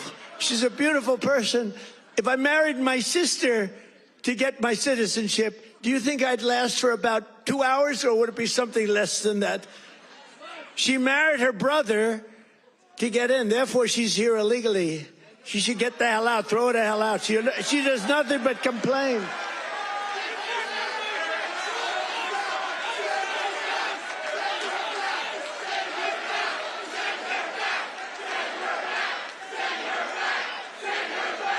So now, and we have our Savior in this room. His name is Secretary of the Treasury, Scott Bessent. He's right there. Because that very handsome man, by the way, if you're picking the Secretary of the Treasury, is he like the perfect guy for a movie? He's made for the movie. Stand up, Scott. Look at him. No, he's central casting. He's central casting.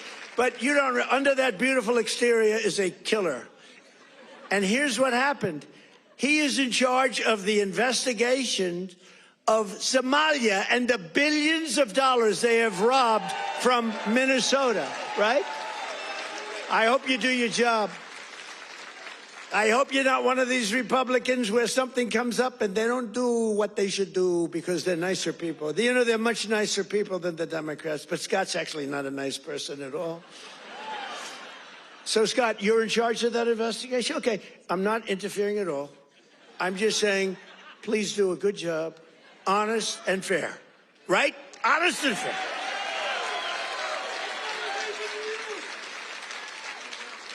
Oh, if he's honest and fair, you know what he's going to find? It's great. I'd love to have that job. They may switch jobs with you. I'd love to have that job. They're to get them the hell out of here. They hate our country. And she hates our country. And her friends hate our country. And AOC hates our country. They all do. And we have a new candidate in the great state of Texas, where I won Texas by more votes than anybody. And you have to understand, I'm being judged by these bad people back there, the fake news. So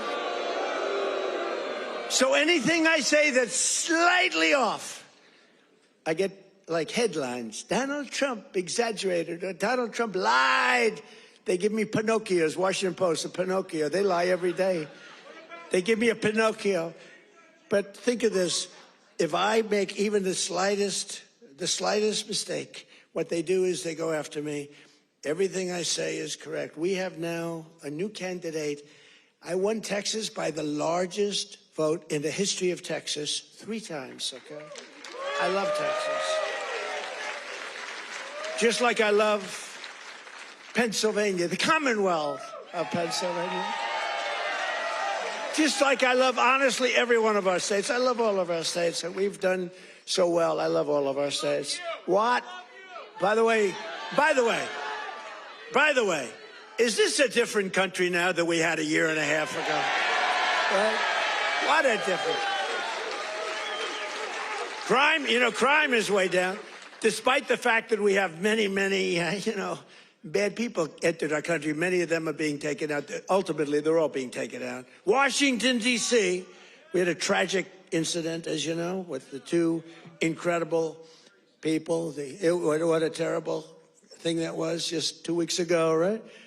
Just a terrible National Guard, terrible thing. Sarah and Andrew. Sarah passed away. She's looking at us from heaven, from above, and she was killed almost instantly. They kept her alive. Her parents came from West Virginia, another great state. Her parents are incredible. They couldn't believe it. She was 20 years old, perfect. She was just getting a little promotion. They were so proud of her. She was on her way up, and she was shot in the head, the brain, shot in the head. They were able to keep her alive long enough for her parents to come in from West Virginia and say goodbye to her. And Andrew is the second one, who's also from West Virginia National Guard, incredible people. And so they were both from West Virginia.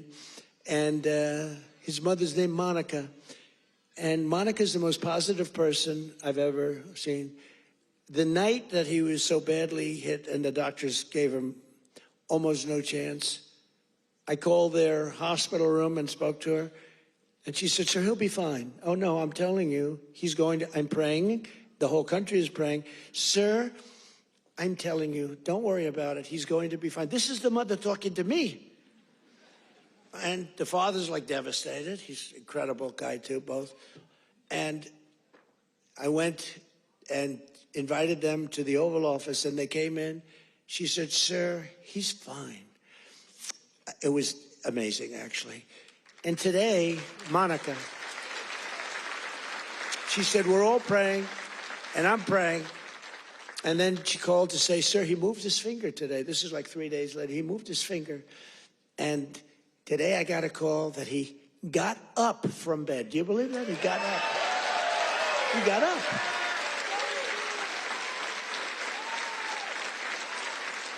Now, he didn't speak. He's not ready for that yet. I mean, he got hit in the head. But he got up, and boy, they're so happy. It's amazing. And the care that they've given him at the hospital, and the generals that have been there, the military that's been there, it's amazing. General Seward and others that, she said the level of love that your military has given to my boy. And by the way, Sarah's parents said the same thing. The love and the affection and the care that they're given, they can't even believe what's happened. But Andrew stood up today, and people even can't believe it. So the mother was amazing, and let's hope it continues. Look, it doesn't get much worse than what he did.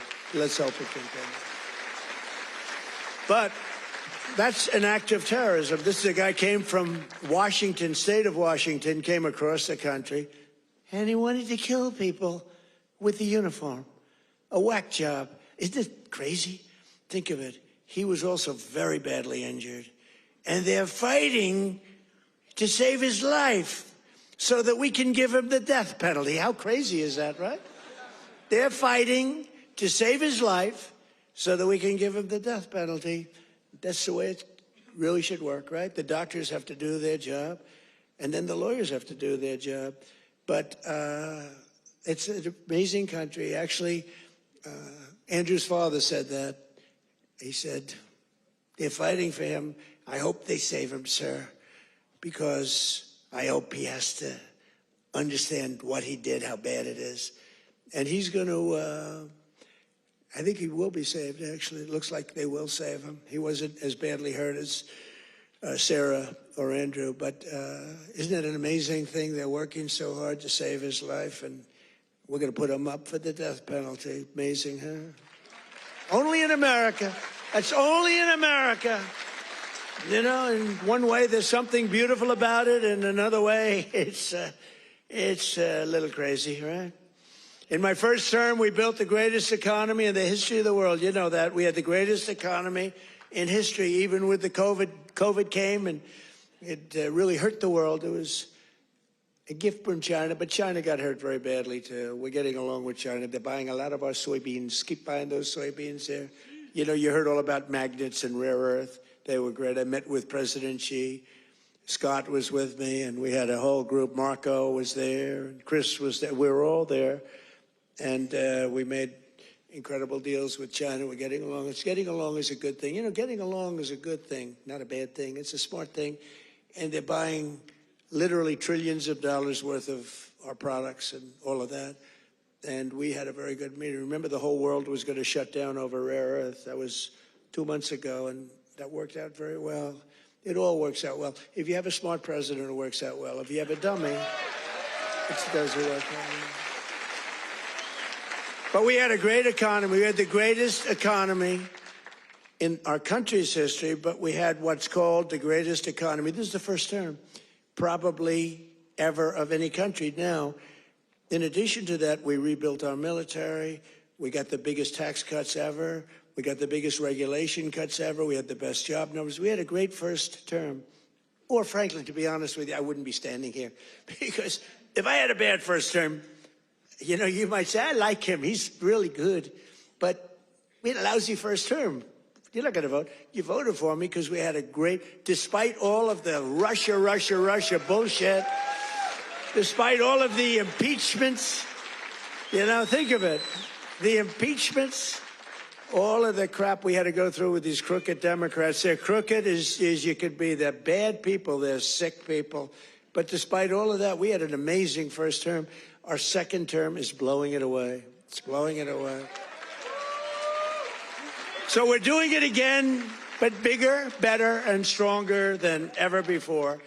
There's more work to do, but today, 22 states, we're setting 22 total. Is that right, Chris? That just came out, that statistic. We're down lower than we've been in 7 years in gasoline prices and oil prices, not just the 3 states that I talk about with $1.99 a gallon. How would you like to have $1.99? You know, that's the equivalent of a very major tax cut. You know, when you get the energy prices down, it's really the equivalent, maybe even in many cases better than a big tax cut, which we gave you. We gave you the biggest tax cut ever in the first term. We then gave you, with the great, big, beautiful deal, which is phenomenal, we gave you something that's even better than we did. We gave you an extension of the biggest tax cuts and the biggest tax cuts ever, even bigger than the first term. And that's one of the reasons that your 401ks are through the roof. It's one of the reasons that the stock market is at the highest point. So rent prices are down, dairy prices are coming down very strongly. The cost of Thanksgiving turkeys was down by 33% compared to the Biden era. Biden era. You know what you did during the Biden era for Thanksgiving? You said, oh my God, this is terrible. It was a rotten Thanksgiving. And Walmart, I thank them. You know, they came out with a big, like sort of a numbers thing, a chart, and they had it 25% less. So that's pretty good. A Thanksgiving meal with all of the trimmings is 25% less under Trump than it was a year ago under Biden. That's a good start. We're bringing it down, and we're coming down more. We're coming down a lot more. Takes a little time to come down. They were ruining. They're going to destroy our country. The cost of a Christmas ham, what? Don't forget who? Eggs. I'm getting to eggs. But you're right. Remember with eggs where I had my first news conference. 2 days went by and I had a news conference, right? Unlike Biden, 2 years go by, he still didn't have it. Remember? He'd walk off the stage. He's finished with his, sir, you finished with your speech. Now what? You finished what? And then he'd walk into a wall. What he did, and it wasn't him, it was some really smart, radical left lunatics. What they did to our country, we can never forget. We can never forget. But you remember the first eggs? We remember the first 3 days. I just got there. Sure, what's these people? 2 of them are there, right there. Look at all those cameras you got. You got a lot of television going. 2 of them were there. And I'm talking about, yes, I look forward to getting involved and doing great things. What about eggs? Eggs are down. They go, eggs. They said, the price of eggs is quadrupled. I said, oh, I didn't know that. Tell me about it. It's gone up like 4 or 5 times. Remember eggs right at the beginning? He's right when he says eggs. It went up like 4 times. It was like crazy. And they said, sir, don't buy. They came into the Oval Office. Sir, you know, we have an Easter egg hunt. It's like a thing for 150 years at the White House. Beautiful. They said, sir, we're going to buy plastic eggs this year. Plastic eggs. We don't have, you know, enough eggs to go around for that. I said, you're going to buy regular eggs. And by the time Easter comes, we're going to have so many eggs, you're not going to know what to do. You're not buying plastic. And we didn't. And Brooke Rollins, our Secretary of Agriculture, did an incredible job. And eggs dropped like a rock. And we ended up buying a lot of eggs for a lot of. But the price of eggs is down now 80% since March. Think of that. And we have 2 price charts. Do you remember the last time I pointed to a chart? My all-time, I don't care what these charts say. My all-time favorite chart was the chart I had in Butler. I said, let's look at the chart. Bing, bing. I don't care how good that chart looks. It's shit by comparison to the one in Butler. It's nothing. I like I like the Butler chart. Remember, that was on how great employment was and all this, but I like it for other reasons. Look at that chart. It's good, but now as I talk about the Butler chart, I don't even want to look at it. Doesn't mean anything. But look, Biden price increases and Trump price increases. Look at Biden. Up 37, 24%, 22, 21, 30.7, 30.7 again, 10.4%, 49%. Trump, the price is down 5.1, 4.2, 0.5, down 4%, 2 points, 2.9. Look at that. Our prices are coming down. Their prices, it's a hoax. They're just, remember they said the Inflation Reduction Act. Remember that? Billions and billions, hundreds of billions of dollars. The inflation, and after they got it approved, because we had a few Republicans that went along with that whole hoax. And remember, we're going to pass the inflation. And I said, there's nothing to do with inflation reduction there. There's nothing to do with that. It has nothing, it had nothing to do with inflation either way, other than raising inflation, perhaps, because it was such a stupid. And then they admitted, they fought it like, oh no, this is inflation. After they got the thing passed, then they said, we agree, it has nothing to do with inflation. Screw you, we don't care. That's what it is. We're dealing with bad people. And the word affordability is the exact same thing. And I can't say affordability hoax because I agree the prices were too high, so I can't go to hoax because they'll misconstrue that. But they use the word affordability, and that's their only word. They say affordability, and everyone says, oh, that must mean Trump has high prices.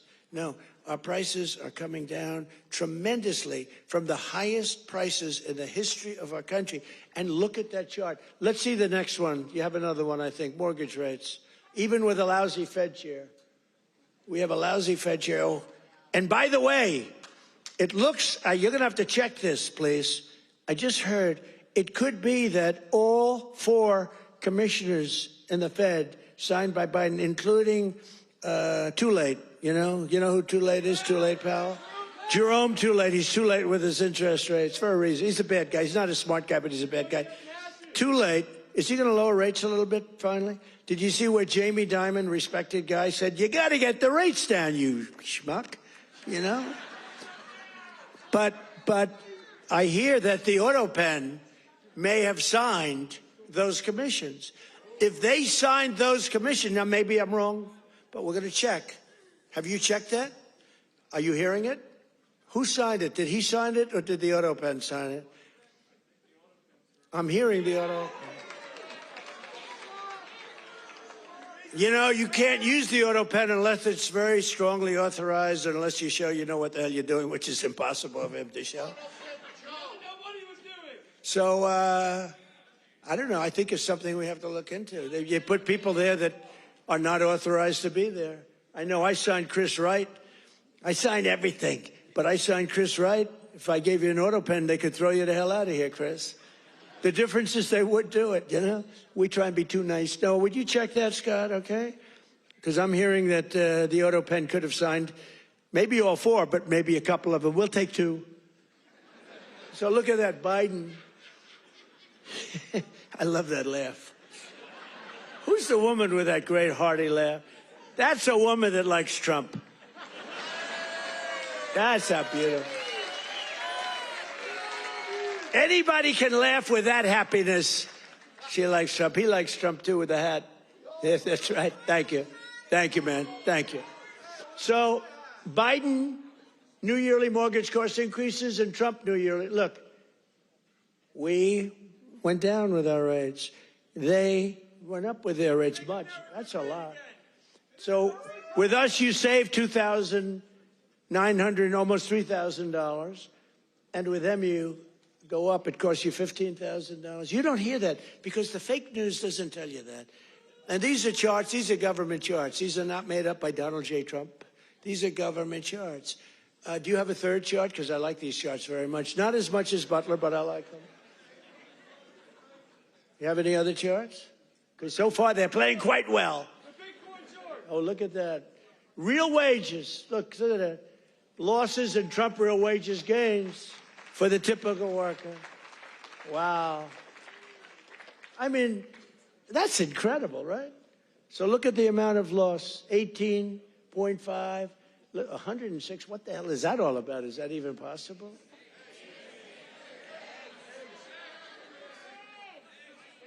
Biden food, oh, I see. No, that's the eggs. You moved that chart very quickly. I said, what's going on with that chart? That was Houdini did that. Because I was saying, boy, I really like the numbers having to do with real wages, but, they played very well. But this plays very well, too. So, yeah, Biden food price increases, Trump, look at that. Look at that. So ours are decreases, all decreases, and they're moving down good. But look at AIDS, 106%, and we got them down 15%. Look at those numbers. But you don't hear that from the fake news. You don't hear that. What do you think of that, David? I think we're going to have to do something. We should impeach him, but he's gone. I guess we can't, right? By the way, if it were up to them, numbers like that, they would have impeached. Those numbers are terrible, and those are government numbers. So thank you very much, everybody. It's good. We have a couple of other charts we're going to show you, too, that are just terrible. We're also working to bring down the cost of health care. Obamacare is a scam. Under Obamacare, trillions of dollars were given directly to health insurance companies. Their stocks are up 1,700% in a very short period of time. Would you say that's good? Obamacare's primary purpose was to pay off insurance companies. The insurance companies back the Democrats very heavily. I want to give billions of dollars directly to the people. I want to take all of the billions and billions and actually trillions, but over a period of time. And I want to give all of that money we give to the big, fat, rich insurance companies. I don't want to give them nothing. I want to give nothing to the insurance companies. I don't want to give all, because they're sucking our country dry with this scam by the Democrats. That was Obama, and I've always said it, Obamacare, but now you see the numbers because your premiums are going up on Obamacare and everything. It's forcing everything up. But we want the money go directly to the people. We want you to go out and buy your own health insurance, and you'll get much better health insurance at a much lower cost. Everybody knows this is the best way to go, but the Democrats, they're bought and owned by the insurance companies. So let's see how many of them have the guts to vote for this. We're putting in bills where all of that money, hundreds of billions of dollars, goes to the people to go out and buy your own health care. And everybody's different. Some are young people, some are older people. It's a much different, really, set of criteria. In 4 years under Biden, Democrats secured less than $1 trillion in new investments in our country. Think of that, though. And we've done in 10 months, we've set the all-time country record by many times. I'm going to get the exact numbers many times. 18, what are we over 18, right around 18 trillion? We could hit $20 trillion in the first year with 10 months, 18 trillion versus less than 1 trillion. And I'll tell you what, it was going to go down. If it wasn't going to be like even anything, it would have been negative because companies were pouring out of our country. The stock market is set 51. This is in less than 10 months. The stock market is set 51 all-time record highs. There's never been anything like that. Bum, bum, bum. Bum, bum, bum. It's set, think of that. It's set 51 all-time record highs in less than 10 months. That was as of about 3 weeks ago. Before I entered office, 100% of all new net jobs were going to migrant workers. Think of that. 100% of new jobs were going to migrant. These are government numbers, by the way.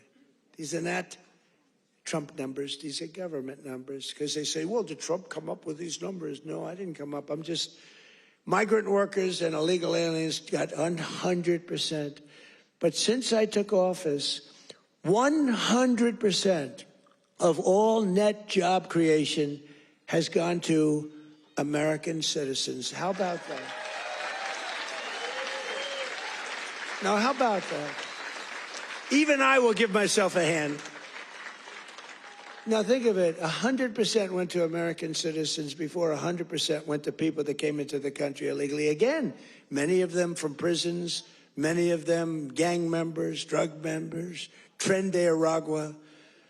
More Americans are working today than at any time in the history of our country. That's why when they ask about the economy, you know, you have fake polls. How's Trump doing? You hear these numbers. How's Trump doing on the economy? I was interviewed by a very hostile group today. I said, why am I doing these people? They're hostile. But they were relatively fair because they can't be. I don't mind. I can be interviewed by anybody. Were you concerned if you're doing badly, you don't want to be interviewed by bad people. But they can't do anything to you because the numbers speak.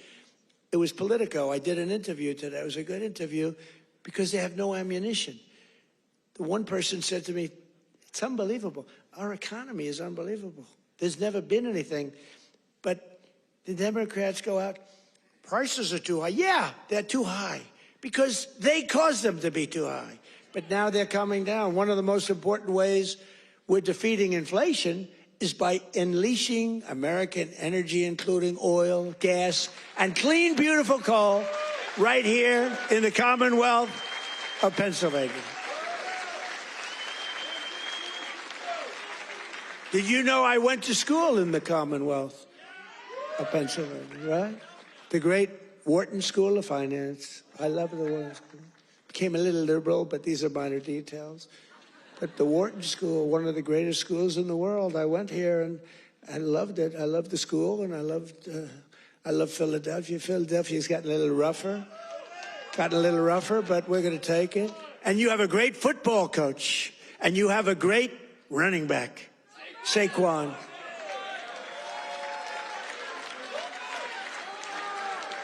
You know, I got to know Saquon a little bit, and my hand will never be the same. I patted him on the back. I said, Saquon, let's go. You're my partner today. Let's go win. Because it was like I hit a piece of steel. I said, what the hell is with you, Saquon? That's pretty, he's good. But he's a better football player than he is a golfer, trust me. He's so strong. Those muscles are, yeah. But his football is great. His golf will be very good. Very good. But we won. We won our match. And you do have a great coach. I was with you, Coach. I got a little streak going here, but that'll change. But he's a great coach. Well, you won the whole deal, right? I got to know him last year when he came to the White House, and I said, this guy's he's a real leader. The players loved him. And you had some players that are just, really just fantastic guys. But you have a good football team. It's really good to watch. But for 4 long years, Biden and the Democrats tried to endlessly kill Pennsylvania energy jobs. They worked so hard to kill the jobs. They wanted wind all over the place, you know. Let's go buy those windmills for millions of dollars each from China. Every time it goes around, you lose $15. Did you know that? That's on average. You're supposed to make money with energy. You're not supposed to lose money with energy. And everybody that's doing wind is in virtual bankruptcy right now. If you look at UK, I told he's a nice man, Starmer, Prime Minister. I said, you have a great energy source in the North Sea. Use it, or you're not going to be in office very long. Their energy prices, they're putting wind all over Scotland, all over the most beautiful fields in the world, Scotland. All over beautiful. Oh, we have some Scottish people here. Where the hell did you come from? We have Scottish people. But they're putting wind all over Scotland. The people are not thrilled with it. And it's costing them a fortune. They have the most expensive energy. And I said, I'm going to do you a favor. You could be there for a long time. Open up the North Sea oil. One of the greatest oil. And, they like to say, well, it's very well depleted. No. It's good for another 500 years, and they haven't even found most of it yet. And if you look at Norway, they have a section of the North Sea, which in theory isn't as vibrant, and it's a very rich country. They have a tremendous worth because of the North Sea. But UK has to, if they don't go back to oil, I think a lot of bad things are happening to Europe. That their immigration policies are so bad. Is so bad. They're destroying our beautiful Europe. I love Europe. They're destroying Europe, and they better do something. I'll give them just some free advice. I'm focused here. but I give them free advice. They better be careful because immigration and energy are going to destroy Europe. On day one, I ended the war on Pennsylvania energy. I just terminated something that was insane. And we all love Elon. Elon was up here campaigning, right? But I said, Elon, I think electric cars are great, but not everybody wants an electric car. And I ended the insane electric vehicle mandate where everybody was supposed to have an electric car by the year like 2030 or some ridiculous year like that. It's just not going to be that way. I don't think it'll be some like hybrids, some kind of like gasoline powered. I mean, the nice thing about gasoline is we have 2,000 years worth of we have more gasoline, we have more oil and gas than any country anywhere in the world. Is that right? And they want us to go to batteries. Let's go to batteries. We don't have battery content. So let's go to batteries, according to these morons that were in our country. Let's not use oil and gas, which we have more than any country in the world. Let's go to batteries. Well, we have to go to the Congo and get it from China. But I actually stopped the war with Congo and Rwanda, and they said to me, please, please, we would love you to come and take our minerals, which we'll do. But I stopped the Green New Scam. It's a total scam. And, you know, we had, they used to call it global warming. Then they called it 15 other things, and none of them worked. So they came up with climate change, remember? Climate change. Because you can't go wrong with climate change if it goes up.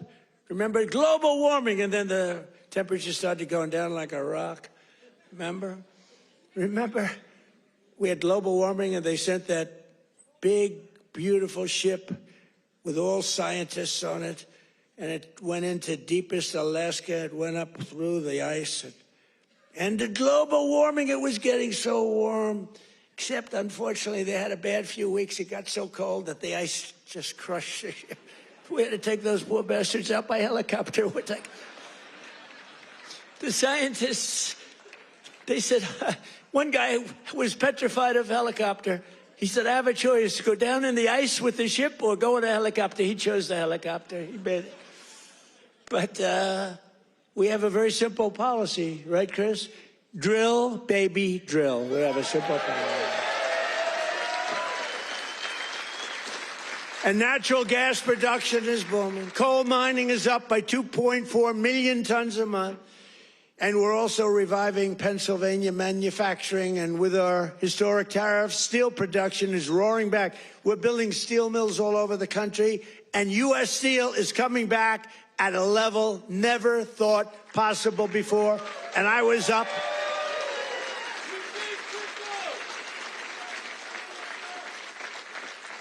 And I was up here and with the workers and with Selena. Do you know Selena? Does everybody know? And with some other people. We were up with some great people, and we spent the whole day, and they were determining whether or not they want to make which one of the deals. I went to the workers. I said, which one do you like? We picked the right one. As I said before, billions of dollars they're spending. And the steel workers are doing phenomenally better. I think you're going to do better than you've ever done before. You were losing all of your steel. If we didn't have tariffs, you would have no steel. We wouldn't have one steel mill anywhere in the United States. And that would be really bad for, Scott, national security. We need, the one thing you need steel. You know, you can give up certain products. You can give up pencils. Because under the China policy, you know, every child can get 37 pencils. They only need one or two, you know. They don't need that many. But you always need steel. You don't need $37 for your daughter. 2 or 3 is nice, but you don't need $37. So we're doing things right. We're running this country right. We're also putting thousands of dollars in the pockets of hardworking Pennsylvanians with the largest tax cuts in American history. That's no tax on tips, no tax on overtime, no tax on Social Security for our great seniors, no tax. And all of that kicks in on January 1st. You know, it hasn't kicked in yet. I mean, we're doing great, and it hasn't kicked in yet, and it's amazing. And it's one of the reasons they said, sir, would you mind going on the trail And I actually like it, you know. I have fun. I have fun. I haven't read practically anything off the stupid teleprompter. And then my speechwriters they're getting awards for some of the finest speeches, and I haven't even read them. And the award for the finest writer in the history of speechmaking, Ross. Where are you, Ross? Are you here, Ross? Where the hell is Ross? Ross, are you here? Look, first time I've ever introduced him. Ross, get over here. I got it. He's a young, handsome man. He's the greatest. Thank you, Ross. Very low-key guy. Thank you. Look at Ross. He's so shy. I can't believe it. We're joined today by Donna Zajac, a mom and a waitress of over 45 years who lives in Stroudsburg. Does everybody know where Strouds? I know where it is.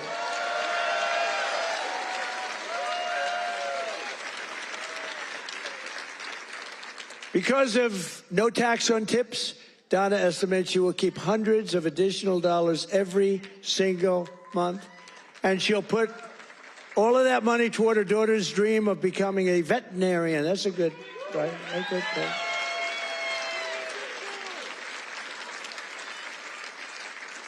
Are you here, Donna? Where's Donna? Oh, come on up, Donna. Come on. Come on. You want, say a few words. Look how beautiful she is. She stood up. She wasn't supposed to come up, but when I looked at her, I said, come on up, Donna.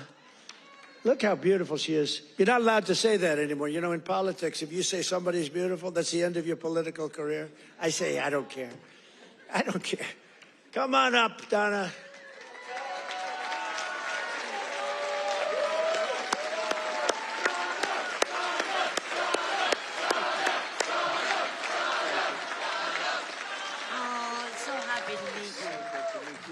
What do you want me to say? Yeah, just say whatever. This is always dangerous. Thank you, Trump. Thank you to President Trump for having me. This is like my sister dream, but I love you too. My sister Ann loved you too. But yes, with that money, that would help me with my daughter's tuition. Yes, make it a lot easier. Big difference, for sure. Yeah, we love it. Thank you. Thank you.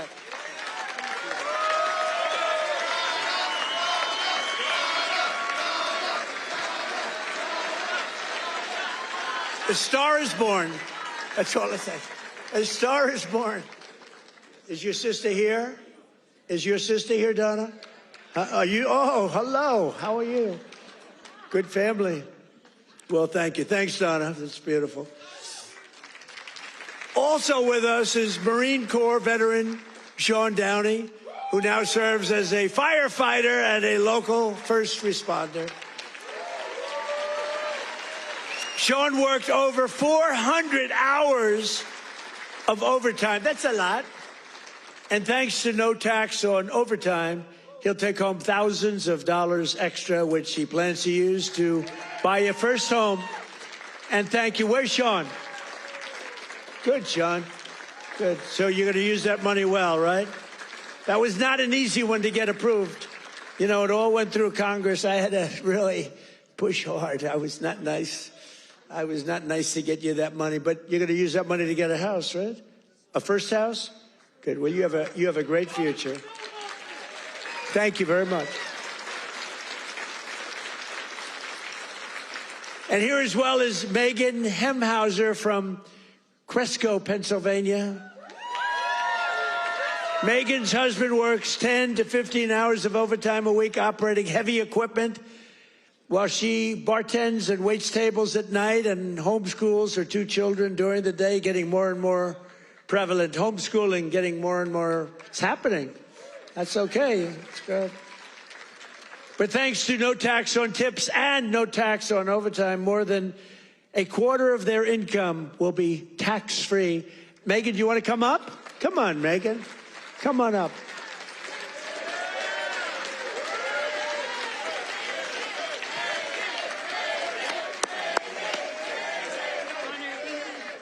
Thank you so much. Oh my goodness. Thank you. Thank you so much. As President Trump said, I'm a mom, a wife. I homeschool my 2 brilliant children.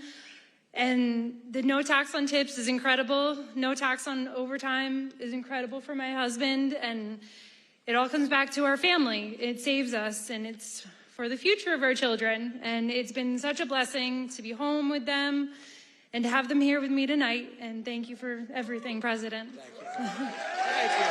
Good to see that. I want to show that. You know what's great? So she had these notes, right? Not notes, it's a speech. She never even looked at it. She was great. It's much better when you don't have to read it. Ladies and gentlemen, thank you. So I just thought, great job. That's a great job. Thank you. Thank you so much. Thank you. Thank you. Thank you. That's great. Never looked at the notes.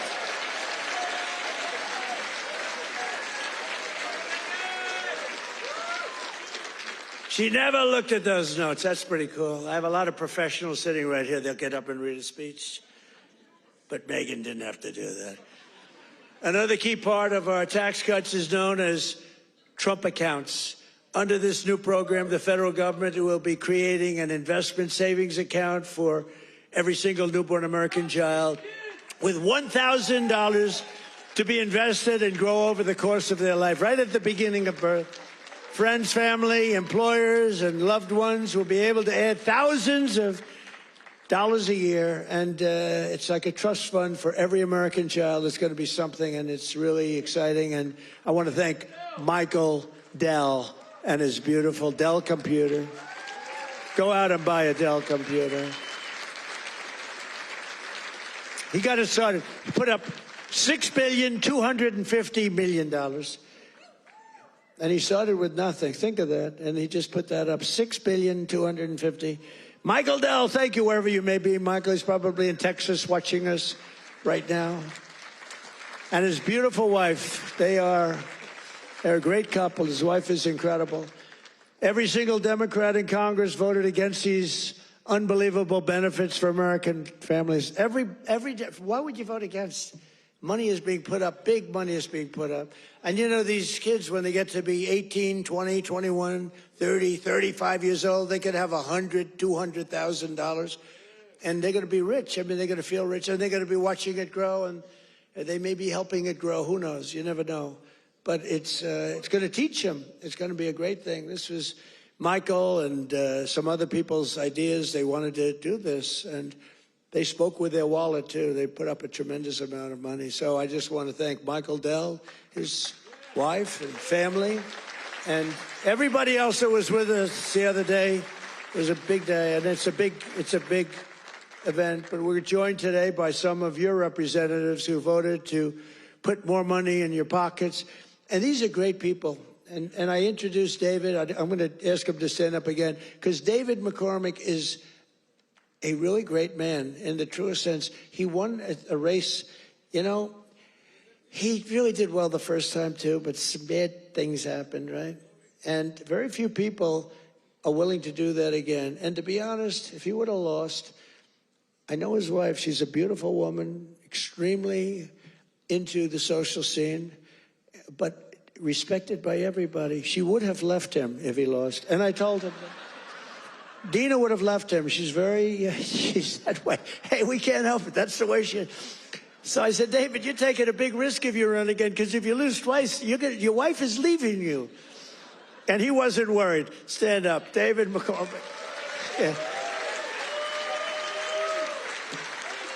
He was so great. He followed me every single time I spoke. He was there, and he got up and he'd speak. And I'll tell you, we had big crowds, David, and the audience listened to you. In fact, they liked him more than they liked me in some cases. I was thinking about, let's keep him off the stage.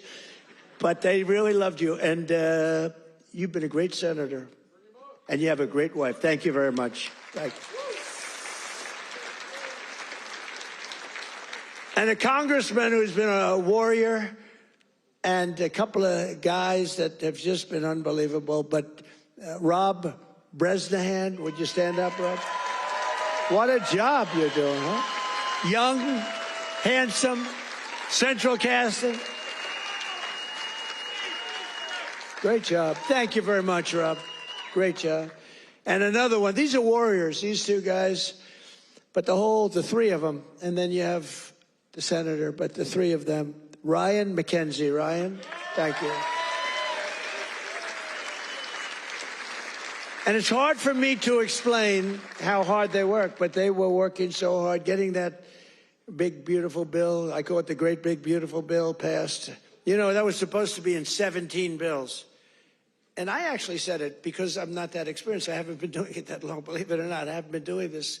I had one man, he was a congressman, and we had a big meeting, and he was telling us all how to do something. And I said, I disagree with that.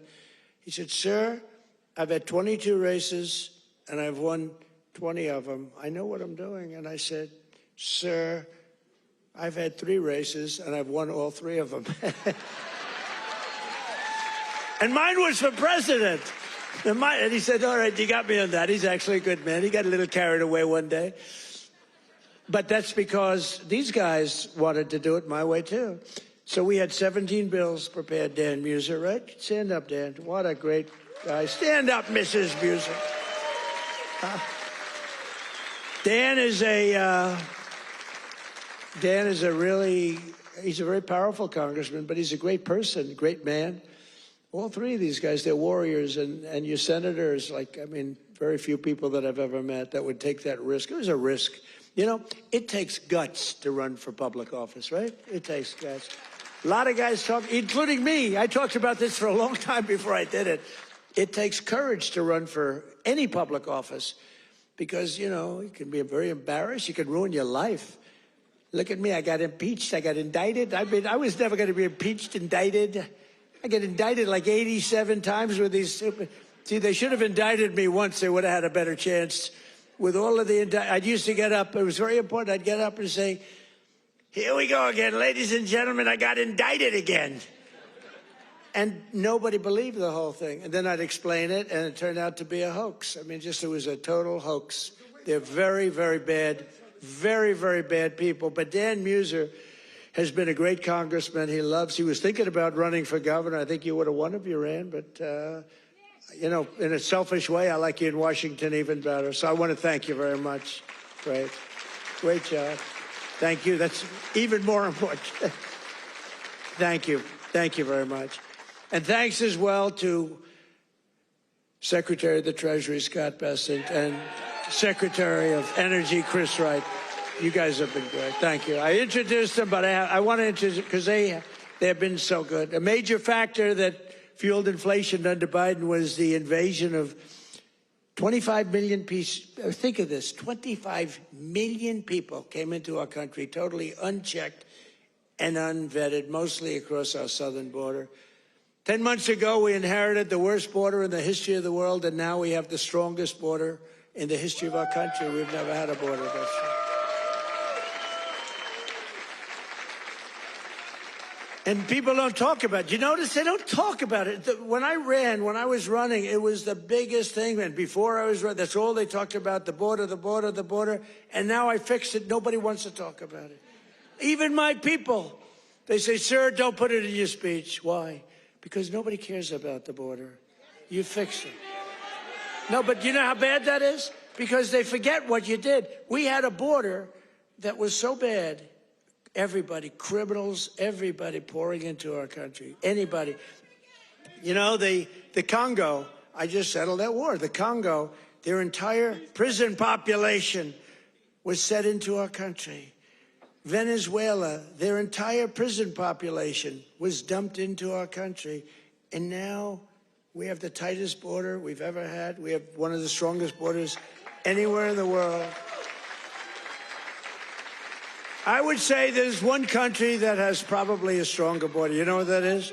You know what that is? North Korea. North Korea, I think, has a stronger border. But other than North Korea has 7 walls of wire, and each of them has 1 million volts of electricity going through it. So if you get over one, you're dead for the next one. If you get over one, you're in very bad shape. If you get over 2, you've set a record. So I don't know, Scott, I think we give North Korea the safest border, don't you agree? You know, but ours is pretty safe. And I want to thank Pete Hegseth and the military for helping us.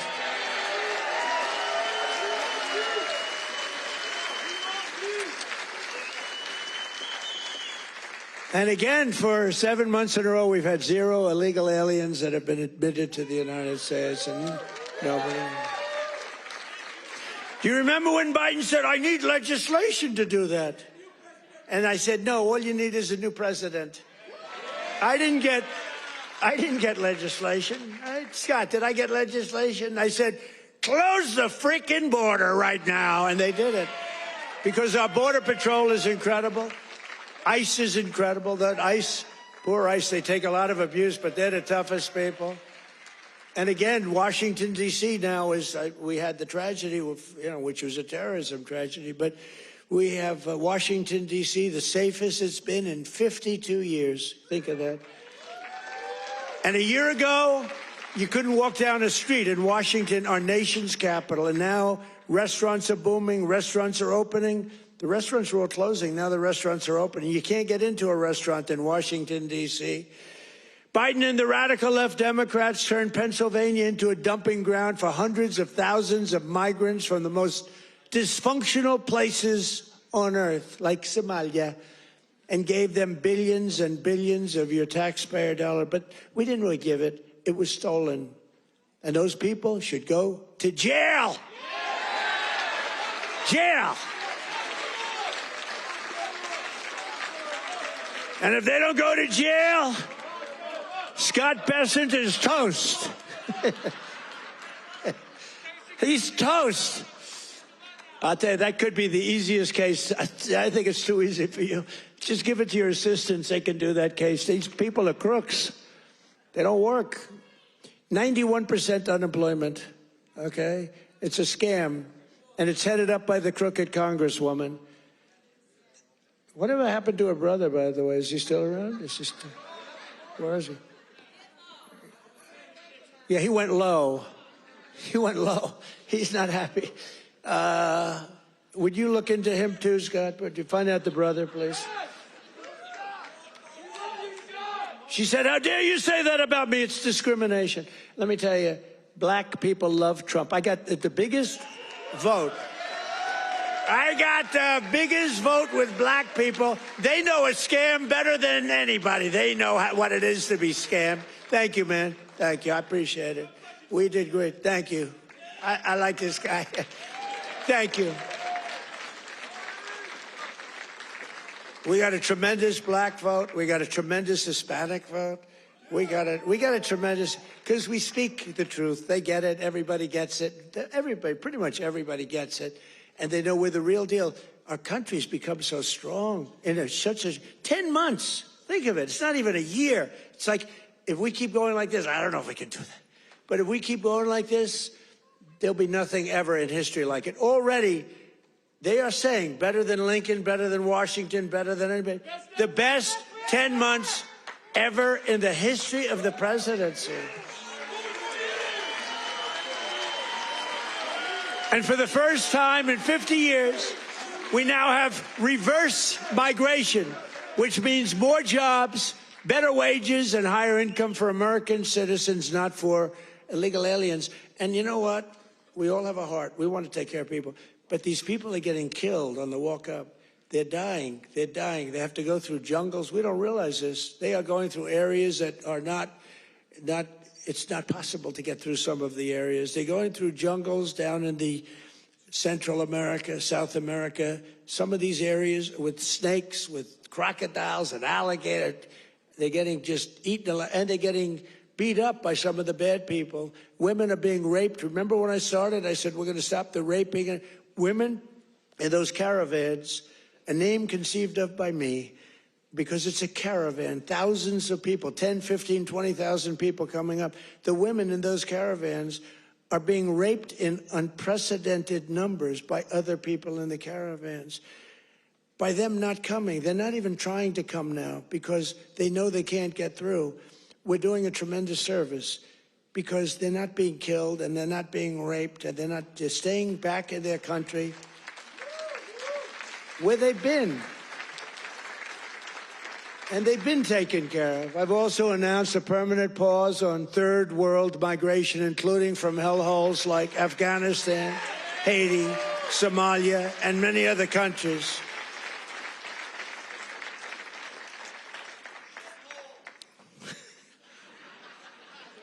I didn't say shithole, you did.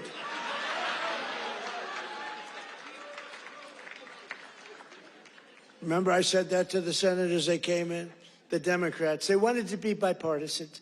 So they came in and they said, this is totally off the record. Nothing mentioned here. We want to be honest because our country was going to hell.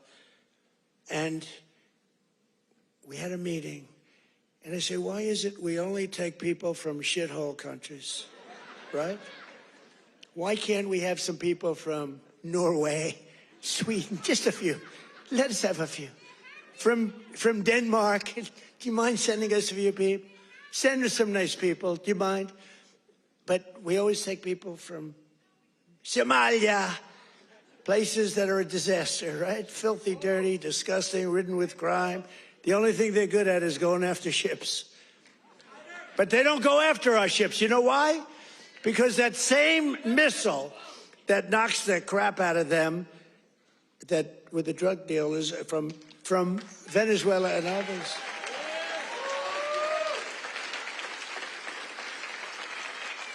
That same missile, think of it, from hundreds of miles away, we have the greatest military, we have the greatest equipment, we make the greatest equipment in the world. I bought more equipment. We rebuilt the military in the first term. Then Stupid Joe gave a lot of it to Afghanistan, but it was a lot, but relatively little. But we're still adding to it a lot.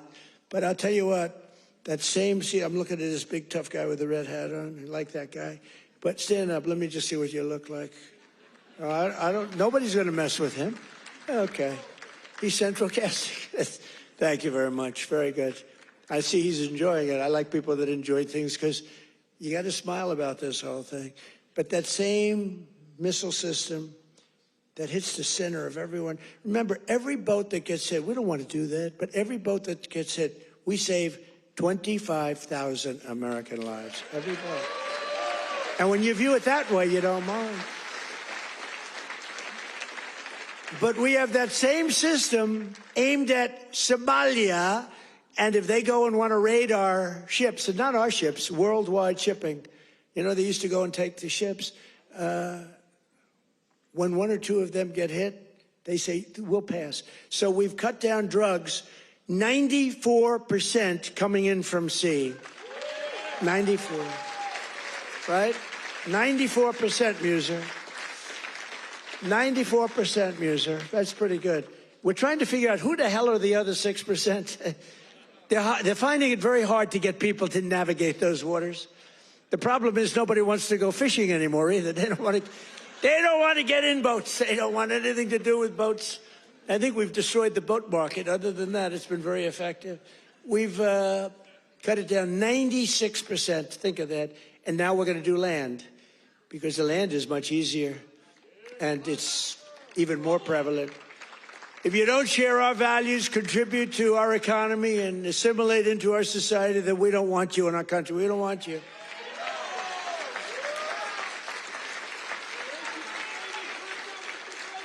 I mean, Ilhan Omar and the people from Somalia, they hate our country. And they think we're stupid people, which actually, when they allow that to happen, they are. That's headed by Governor Walz, one of the dumber people around. No, but think of it. He's given not like peanuts, billions. These are people that don't work in their own country. Their own country's a failure. They have no money there. And yet they come into our country and steal tens of billions of dollars. How stupid are we to allow that to happen? They can't earn 10 cents in their country. They come over here and rob. Are we that easy? Are we that easy to allow a thing like that to happen? That's up to you. And look at what's going on in North Carolina. We have a big Senate race. We have a fantastic man, Michael Whatley, running as a Republican, head of the Republican Party. Won elections, won the presidential election for us. He's running against a governor who's a radical left lunatic. And Michael should win. I don't know. It's hard. You beat a two-term governor, but the governor didn't do a good job. But what's happening in North Carolina? Two of the most vicious murders that anyone's ever seen in Charlotte. And it's all run by the Democrats. What's going on there? The young lady from Ukraine, you saw that one where a guy from behind just cut her throat on tape.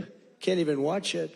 What's going on in North Carolina? You need a Republican running that, and you've got to have a Republican senator elected. If you don't, and Michael Watley's running, he's going to be great. So we have people from North Carolina here. Otherwise, I wouldn't be wasting so many words. You know, it's a Senate race, but you agree with me, I think, Mr. Senator, right? Together, we've achieved more in less than 1 year than most other administrations have achieved in 8 years.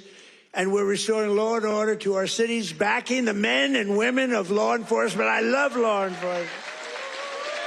And standing with the heroes of ICE and Border Patrol. We've ended political correctness in our military. We've renamed the Department of Defense into the Department of War. I said to Pete, you know, Pete's a tough cookie, and I said to Pete, I used to do interviews with him, and all he wanted to talk about was the military. I said, this guy's great, smart guy, great education, great everything. The press gave him a hard time, real hard time, but he's really proven to be very, very good, very, very strong. Young, strong, smart. We have Raisin Cain, the great general who knocked out ISIS for us in 4 weeks. Raisin Cain, they said it was going to take, right? They said it was going to take 5 years, sir. Or, sir, it'll take 5 years. He said, sir, I can do it in 4 weeks. Did it in 3 weeks. Knocked out ISIS. He did a hell of a job in knocking out the Iran nuclear capability. We knocked out the Iran nuclear capability. Now compare that to Jimmy Carter, the Democrats. Well, he was a nice man, but he was. But we don't really want a nice man. You want to have somebody that's capable. You know, they were talking about Greg Gutfeld. He's a very good guy. Greg Gutfeld, very good guy. But Greg Gutfeld he didn't like me very early in his, he didn't like me. I don't know, he just didn't like me. And it was all right, but, you know, figured it's okay, I'll live with it. Then all of a sudden he started saying, you know, I don't like this guy, but everything he says, he gets it done. And you know, then he went on a couple of months later and he started going like, I'm starting to like that guy better. Every damn thing he says, he gets it done. And it's all really good, common sense, tough stuff. I've never seen anything like it. Everything he says, he gets done. And then he started to really like me. And then we did an interview. It was supposed to be a 10-minute interview. It lasted for 2 hours. There was a good chemistry. And he did 5 shows, all 5 shows that week. And he got the highest ratings that anyone's ever gotten in that time slot. And he became legendary. I'm happy for him. But there was something. But he said, during the process, he said, so would I rather have a guy as president who was really a nice guy who I liked, or a guy who I can't stand that gets everything done and turns our country into a great country again? And he was smart. It was a very interesting process, but he's a great guy. He's doing really well. Totally dominates the late night. Totally dominates. So I guess those morons that they have at the other. Kimmel. What bad people? In 10 months, I ended 8 wars, including Kosovo, Serbia, Pakistan and India. They were going at it. Israel and Iran, Egypt and Ethiopia. You didn't know about that. Armenia and Azerbaijan. And I hate to say this, one named Cambodia, Thailand, and it started up today. Tomorrow I'll have to make a phone call, and I think they'll get it. Who else could say, I'm going to make a phone call and stop a war of 2 very powerful countries, Thailand and Cambodia? They're going at it again. But I'll do it. So we're making peace through strength. That's what we're doing. We've cut federal funding for any school that pushes critical race theory or transgender insanity. No more money. We banned the chemical, surgical mutilation of children. Think of this. Can you imagine if you were up here 15 years ago? We have banned the chemical mutilation of children. They'd say, this guy's crazy. We actually had to ban it. But think, can you imagine that? Or I have stopped men from playing in women's sports. They'd say, this guy's crazy. Men don't play in women's sports. Stop men. Well, that's another thing. We stopped men from playing in women's sports, and we're restoring the name of a great president, William McKinley, to Mount McKinley in beautiful Alaska. And I renamed the Gulf of Mexico into the Gulf of America.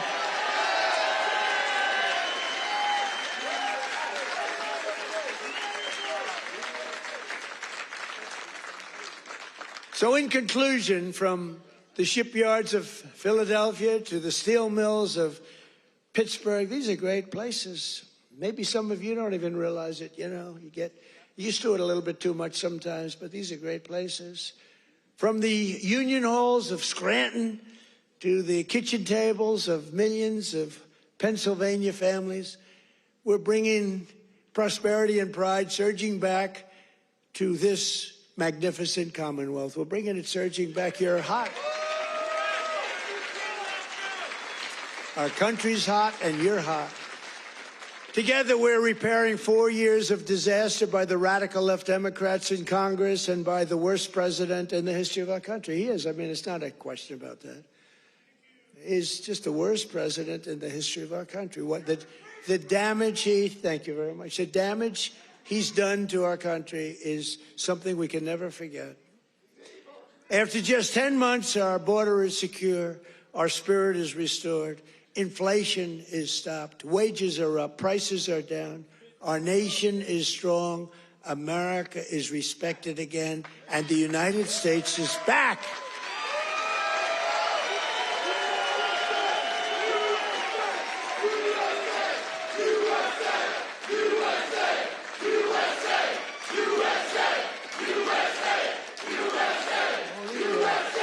All these people, right? All these all of my friends right up here. Every single, thank you very much. Thank you. Thank you. Appreciate it. He looks like The Rock. You look like The Rock. Stand up. Let me see what you look like. Yeah, look at that. The Rock would be very happy with that look. Every single day of this administration, we will keep on working for the hardworking American citizens, people that love our country. We will fight, fight, fight, and we will win, win, win. And with your help, we will make America powerful again. We will make America wealthy again. We will make America healthy again. We will make America strong again. We will make America proud again. We will make America safe again. And we will make America great again. Thank you, Pennsylvania. Thank you. We love you, Pennsylvania. Merry Christmas.